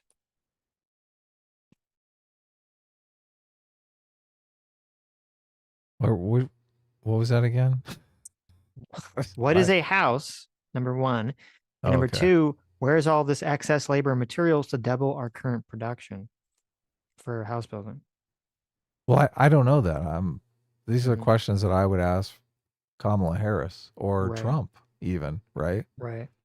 And people have weighed in, or who listen to the show and say, "Look, I work in construction, and we are always having trouble getting materials, right? We want to order enough plywood for a whole house, and they only can give us half this week and half in 2 weeks, right?" Right. Yeah. Well, this could be there's a some supply chain issue or something. I don't know. Yeah. So, but these are things that need to be worked out. Right. This is Well, where asking people in the private sector is not necessarily bad, right? A lot of the left has this idea that the private sector is dishonest and they just want to hose you, right? right. But if you want to know, well, what is the lumber supply like? Why wouldn't you go to one of the home builders? They can tell you like how much they order, what the supply backlogs are. Like they can literally call a supplier and say, what if we wanted to double our lumber, Right. our lumber order? Could you fill that, right? Right. A Yeah. lot of the studies that I've seen show that many of the factories are actually working at half capacity. Like they could easily double their output. The question is, because as soon as that happens, there's going to be bottlenecks, right? Like they're saying, okay, we could double our capacity, but then all of a sudden there's some part that they can't get right, which Mhm. throws the whole doubling the capacity into the garbage can. So that's the issue. Right. Well, But look, obviously, the answer to getting the excess labor is you have to open the borders and then hire all the illegal immigrants to build you houses. well, why can't we just build them in Mexico and ship them to? Oh, there you Like, go. I like that. yeah, Yeah, you know when they like have the house on like the truck. we Yeah. don't want to build the house. We want to live in the house. Right. There you go. I like it. Smokey DeBandit for $5 says, I still haven't heard any reason from anyone to vote for Kamala that doesn't just boil down to she's not Trump. Yes. Slate King for $10 says, Hutch is happy to say he doesn't agree with the woke policy presented, but he won't say that the people who advocate for the policy are wrong. That's interesting. Mike Mills for $5 says, since Biden dropped out, Adam's been saying that he's voting on policy, but he just said he's not looking at policy with Trump. Did I hear that right? Adam. I didn't say I wasn't looking at policy on Trump. I said I haven't really looked into policy on Trump yet. Like we've been doing deep dives into Kamala Harris's policies because she's more of a wild card. Trump's policy stance is usually very nebulous, but I mean, look, we got 2 months before the election, right? We had Yeah. talked about doing like a pros and cons thing. And I started writing up a bunch of reasons to vote for Trump. I don't know that these are necessarily policy things, but it's Trump will stop illegal immigration. Trump will renew my tax cut. Trump will protect women's sports. Trump will put Trump will pull the Republican Party towards a more sensible position on abortion. Trump will fund the largest jobs program in America, the United States military. Trump will put Elon Musk in charge of government efficiency. Look, these are all great things. Sitch, are you a Trump voter yet? Are these any of these sinking in? No. But it's interesting. Trump- I'm curious to read that thing that Hutch sent me. That was like the big policy paper she put out. That just came out yesterday. Okay, yeah. So And I have We'll look see what it reasons says. not to vote for Kamala Harris. I'm not biased in any way. you don't shape, have or any. form. Yeah. Where's your reasons to vote for Kamala Harris and against Trump? Well, I haven't done those yet. I Okay. just start with the easy stuff. Okay. Reasons not to vote for Kamala Harris. Her laugh sucks. I mean, everyone believes that, right? There you go. Yeah. Look. Right. Sure. I can't vote for a woman less hot than AOC, right? I mean, what are we talking about here? I agree. Listen, that's a good policy. Right? Come on. I'm working on my list here. There you go. Look, if you have any in the chat, feel free to throw them in there. I'll put them on my list. Should we have a weight limit for president? No fatties Like, allowed. how long that we should wait for? No, that kind of weight. That kind of weight. Yeah. You're so bad. Kamala doesn't seem overweight or anything. No, Trump's obese, but Kamala's not overweight. Loser Doman for 2 Canadians says, Hutch, get rid of low income people's taxes. I agree. There you go. Brian for $5 says, that's most people's understanding of government. Government fills in the blanks, but the argument is where the blanks and how they should be filled. That's true. Ostracy for $2 says, Adam's negatively stereotyping Catholics. For shame. For shame, Adam. I did feel a little bit bad about that, but I mean, they are a bunch of pedos, so what are you going to do? I could tell. That was funny. I assumed you were just trying to troll people. M8566 for $5 says, by third grade, kids know boys have a stick and girls have a hole. It's easy to figure out the rest. It's interesting. I don't remember, like, I have a memory that when I was like 5 or 6, I like had a conception of like the sperm and the egg, but I think I believed that when a man and woman kissed, it like somehow transferred through their mouth or something. Like the sperm transferred through the mouth. That's what I thought when I was like 5. I don't know at what point I understood, like, you stick the dick in the vagina. I don't know when that occurred to me. Guess who for $10 says, Adam, stop slandering Catholic priests. There are infinitely more PDFs in public education than in religious institutions. 84% is in the home, 15% is in public schools, 1% in religious institutions. I have heard that. A lot of people do clap back with there's a lot of pedos in public school. How do we get that solved? That's so sad and grotesque. Sean Sullivan for $5 says, Adam, you should watch Real Life Laura's videos on how New York became America's fastest shrinking state. Talks about housing and other things. Who is it? Real Life Lore? Yeah. Oh, I think I watched that guy. Yeah, I think he has good videos. I haven't seen that one, but he's like an authentic New Yorker, right? He runs around with a camera. Maybe we're saying something different then. Okay. That's how New York became America's fastest shrinking state. Gay Ben for $2 says it was a game of tackle. Hutch lies. Well, I mean, listen, it's possible that you guys had a different experience than Hutch did. So. Well, it's hard for me to imagine that some kid is going to literally get jumped by a gang of Catholic boys and there's not going to be any like police called or really you think they got jumped? I think he is stretching the truth a bit. Well, I mean, he might be somewhat hyperbolic in terms of like, it wasn't the whole school. It was like 10 kids or something, like a group of like bullies, like 5 to 10 kids. But I could definitely see something like that happening. I'm sure it happened. I mean, at the schools that I went to, I never saw, like, I went to very large schools my whole life. So there wasn't sort of the classical stereotypical bullying you would see in like TV shows or movies. And I think it was because the school was too big. Like, no one cared. There wasn't like this caste system of popular kids and loser kids because people just didn't know each other well enough to like create a hierarchy. But I mean, I've heard from other people that went to smaller schools that things like that definitely happen. So Doesn't seem so outside the bounds of reality to me. Hmm. They got beat up.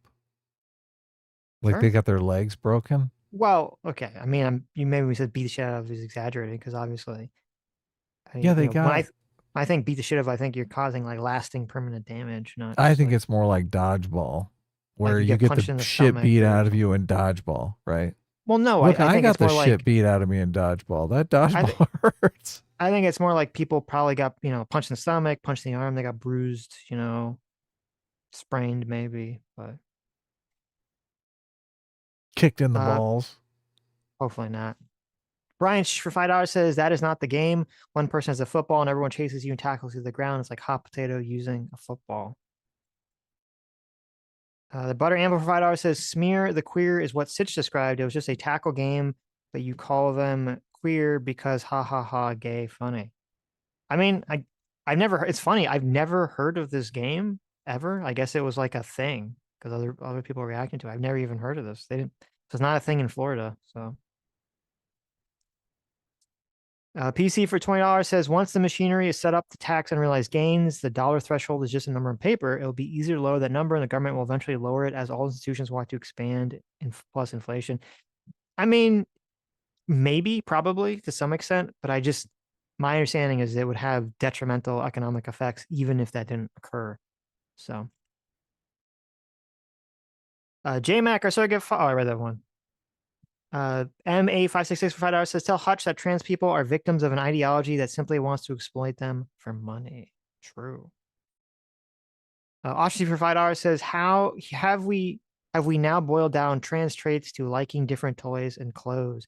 That's kind of the problem, is that like very early in the day here, because there's no magic brain scan, that is literally how it's used to sort of figure out what kids like. So that's why I was interested and happy that Hutch doesn't believe in that whole like gender is all just a social construct nonsense. M8566 for $5 says, quote, take this pill and get the surgery, then you'll be happy. We just want you to be happy. That'll be $50,000, please. I mean, yeah, and I think the problem is I think for the most part, there's probably not people that are just like sitting around like evilly like, how do I get, money out of people? I think you get a problem where when someone is financially incentivized to do something, it's very easy for them to convince themselves they're doing the right thing on top of that. It's like, oh, I'm helping people with, all their gender dysphoria, and I'm also getting a boatload of money for it. Like it's a win-win.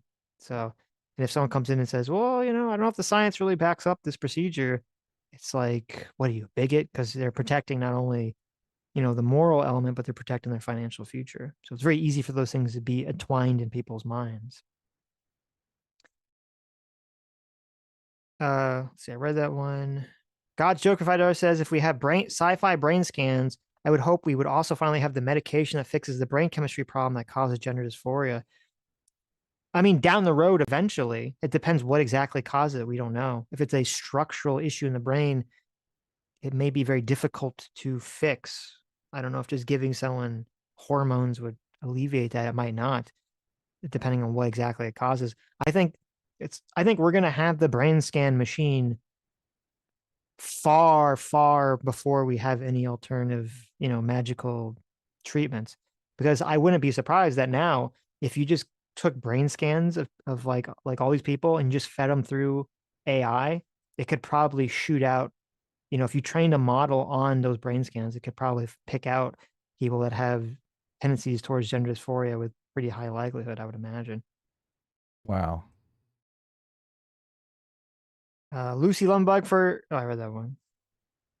Mr. Middleman for $2 says, does non-binary fall into the trans category? Havoc. What is this? Why are you playing this? This is a video called Smear the Queer. I was curious Oh. what it was. Okay. It looks like a public service announcement about like how Smear the Queer is damaging kids all over America. We're about to see the most dramatic, and you're going to see it unedited. One scene that runs 4 minutes and 17 seconds. The longest shot in the history of NFL films. This doesn't. I don't think this is like. It has nothing to do with Smear the Queer. All right. Yeah. Yeah. That's some gamer like a meme. video. Damn it. No, yeah, that's the problem is that under that umbrella term of trans that Hutch is talking about, non-binary 100% falls into it. So that's why I was trying to narrow focus when he's saying trans. What he really means is people with gender dysphoria. Gene payment for $5 says you can't put off puberty, not have substantial damage to development, including physical and cognitive. That is true. That's why it's a trade-off. And people don't think of it as a trade-off. You're trading off, potential damage, both physically and mentally, in order for like to alleviate potential suicidal ideations. So JMac or Circuit Follower for $20. Thank you so much. Says also we have made progress. My son says kids at school now play Move and You're Gay instead of Smear the Queer. So there's that, I guess. That's pretty funny. Move and You're Gay. That's interesting. So it's still like socially, I would have thought it would be socially unacceptable in most schools to like use gay as an insult. I know someone I know who has kids that are young. They were saying it's kind of the opposite. That they had like a kid in middle school. This was a few years ago. They had a kid in middle school, and they were saying that like the kids all run around. They were like demanding to figure out what your gender identity was or something. Oh, really? Yeah. Oh, we're gonna get copyright for music. We are, yeah. I found a Smear the Queer game, but it's from like 13 years ago. So back when I guess it was. Oh, look, it's Hutch. Terrible. Well, this is what people are talking about, the tackle game. Right. Yeah. That's They have interesting. a ball too. They're like throwing the ball around. Yeah, yeah. That's interesting. I've never heard of this before ever. So Yeah. interesting. People hid it from you. They didn't want to hurt your feelings. No, I mean I don't know, we played a lot of games. First of all, fuck you. We played a lot of games back in the day. We played wall ball, we played box ball, we played 500 a lot in Boy Scouts, but we never played this Smear the Queer game. M8566 for $5 says LGBTQ identification, silent generation 0.8, boomers 2.6, Gen X 4.2, millennials 10%. That's pretty surprising. Gen Z 20%. Source Bill Maher. Crazy. Loser Doman for 5 Canadian says, Hutch, if studies said this was harming people, would you be on the side of banning transition therapy? I don't think you would. Prove me wrong. There you go. Let's see. Ostracy for $5 says, Adam, you do not have to modify your definition at all. Sitch is attempting to make a definition of woke that shaves off how it is left wing. What? Where is? What does that even mean? Ostracy, I've literally had the same definition of woke for like 4 years. What are you even talking about? Right. Wait, what? What the fuck are you even talking about? I've always said, how is me saying that woke is trying to say that that liberal solutions can't fix things and the solution is some further left form of the liberalism like socialism? How is that shaving off left wing? I don't understand what you mean by that. Shaves off left wing from being woke. I mean, obviously you believe left wing is woke, right? Yeah, of course. Yeah. That's why I don't understand what you're talking about. Yeah. I hadn't been driving, so I couldn't say this, but your mic is about 3 to 4 decibels hotter than Sitch or Hutch's. Look at that. Oh, okay. Terrible. I turned it down though. Ryan Seems Uhl, like right on the money now. Ryan Uhl for $10 says, on the Ghost of Tsushima sequel debacle, it's a big nothing burger. The English voice actor seems to be woke, but most people seem to play with Japanese audio and the subtitles anyway. There you go. Sometimes Sitch steps back from the mic and like back here he's like, "Hey everybody, I'm reading super chats." Yeah, I move my head around too much sometimes, so. Probably what was going on. Maybe. But Human Flourishing for $10 says, I'm a big fan of Hutch in the old Makima Call of Duty days back when he was a likable badass sniper. I predictably unsubscribed when he announced he'd be turning his channel to progressive politics. Did he really? Wow. I wish we could have asked him about that. Mm-hmm. So he's just basically following the algorithm. Wowzers. We could have had some fun with that one. Equal shit ox for $5. I read that one. Sodo for $2 says sent Sitch the latest news in libertarian circles. Yeah, it's kind of funny. Sodo sent me this tweet. So you had the Libertarian part, the Libertarian Party of New Hampshire. That's like insane. Right. He put out this tweet that said, we're libertarian nationals. Sorry, we're libertarian nationalists. We must secure the existence of our people and a future for libertarian children. What? So he's doing the white nationalist thing. And then that got quote tweeted by the Libertarian Caucus account that said, we must secure the liberation of all people and a future for transgender children. So Ooh. I guess you got it from both extremes there. Christian Baller for $5 says, holy shit, I thought Hutch was in his 20s or early 30s at the most. Yeah, I was very surprised that he was 40. So it's pretty crazy. Yeah. But why do we all think that? I mean, he looks young. So. Well, he acts young too. Well, that's true too. Stug for $5 says, when I was a kid, we played Schmear the Queer. It's a bit different and a lot more messy. Lactose intolerant people weren't allowed to play. Schmear. That's terrible. Oh, really? That's gross. You got the cream cheese out and you smeared them up? Yeah. Eagle Shit Oxford 2 says, Pap Smear the Queer, much more wholesome game. I don't think so. It's gross. Oh my God, you guys are the worst. Sly Goose for 5 Canadian says, can we get a review of Punisher Warzone on how to kill a franchise? Also shipping out of the army tomorrow. Goodbye, everyone. S-Class is best class sass. Wow, look at that. Joining the jobs program. Right. Well, good for you, buddy. Congratulations. Hope it goes well. Punisher Warzone. What is that? Is that a video game or a movie? No, it's the second Punisher. I saw the first Punisher movie. I don't remember much about it. I remember John Travolta was in it. I remember thinking it was kind of meh. I don't think I ever saw the second This movie's from 2008. one. Yeah, so I don't think we're going to review it, but. Oxy for $5. Oh, okay, this is the answer. Sitch, based on yesterday and today, your definition of woke is replacing liberalism with collectivism, including right-wing collectivists. Well, that was me explaining how I think it can also be applicable to the right. Look, I feel like you're like I never super bad changed faith my- me sometimes, Ostracey. I don't know why you do this, but you're like hyper defensive of the right. Well, he's So- probably right wing, so. He is. Well, he said yesterday, he's like, oh, woke was finally something that the right was able to use to smear the left. How dare you use it on the right? And it's like, okay, but you understand the point, the literal point of Constantine to do that. He's trying to preserve people who are moderate on the right from going down the pathway of extremism by like labeling this aspect of the right as like a bad thing that the right knows. That's the entire point of it. So, which I feel like you're not really accepting or addressing at all. So. Anyways. Yeah.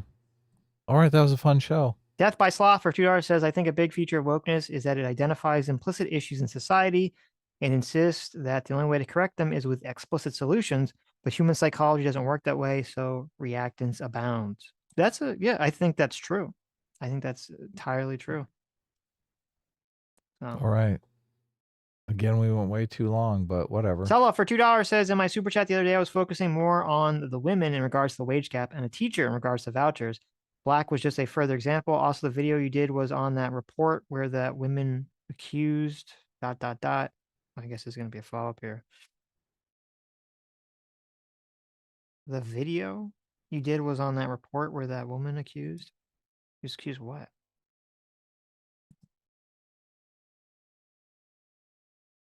Ashi for $2 says, I completely disagree with that assessment. So you don't think that So you don't think that when Constantine is labeling an extreme form of, anti-liberal right-wingness, woke right. You don't think that the intention, that Konstantin Kissin's intention is to gatekeep and prevent people on the right from going into that more extreme avenue by labeling it woke right? Do you think he has some kind of nefarious intention in order to shave off wokeness from being a left-wing or like a left-wing association? That doesn't even make sense. That's the entire point of the association in the first place. To say you don't like the left when it does this, well, don't be on the right and do it. We can have you on to talk about it, but I'm kind of worn Not out. Sitch, today, I don't know. but yeah. Yeah. But we can do it later because it is an interesting topic and I'm not really hitting it from a right-wing perspective. So Okay, here's wait, let me solve thing. In my super chat the other day, I was focusing more on the woman in regards to the wage gap and teacher in regards to vouchers. Black was just a further example. Also, the video you did was on that report where the women accused everyone and their mom of being all right. I was limited by the character count. Oh. Oh, okay, I see what you're saying. Okay. but I think before we invite Ostracy back on again, we have to get him. He has to admit that he cares about the value of his home. There you go. Otherwise, I'm not sure we can hang. Well, I mean, it's like Constantine's very obviously not on the woke. He's super moderate. He's, you know, doesn't have some sort of like secret rationale that he doesn't like when the show's literally called Trigonometry. He's been highly critical of the left again and again and again. I don't like, how do you draw this narrative that Constantine has some kind of secret desire to, you know, protect the left here? That doesn't really make sense to me. Ashi for Protect the $5 left. says, I think our disagreement is I do not think Constantine is on the right. I never said he was on the right. I'm just saying he's not doing this in order to protect the left. He's literally doing this to gatekeep the right. Solid for $2 says, stay safe from the hurricane, y'all. Bye. Thank you. Yeah, bye. Everyone stay safe. Anyway, thank you guys all for coming. Thank you for your incredibly generous super chats. Thank Hutch for coming on. It was an interesting conversation. We'll see you guys all on Sunday. Bye-bye.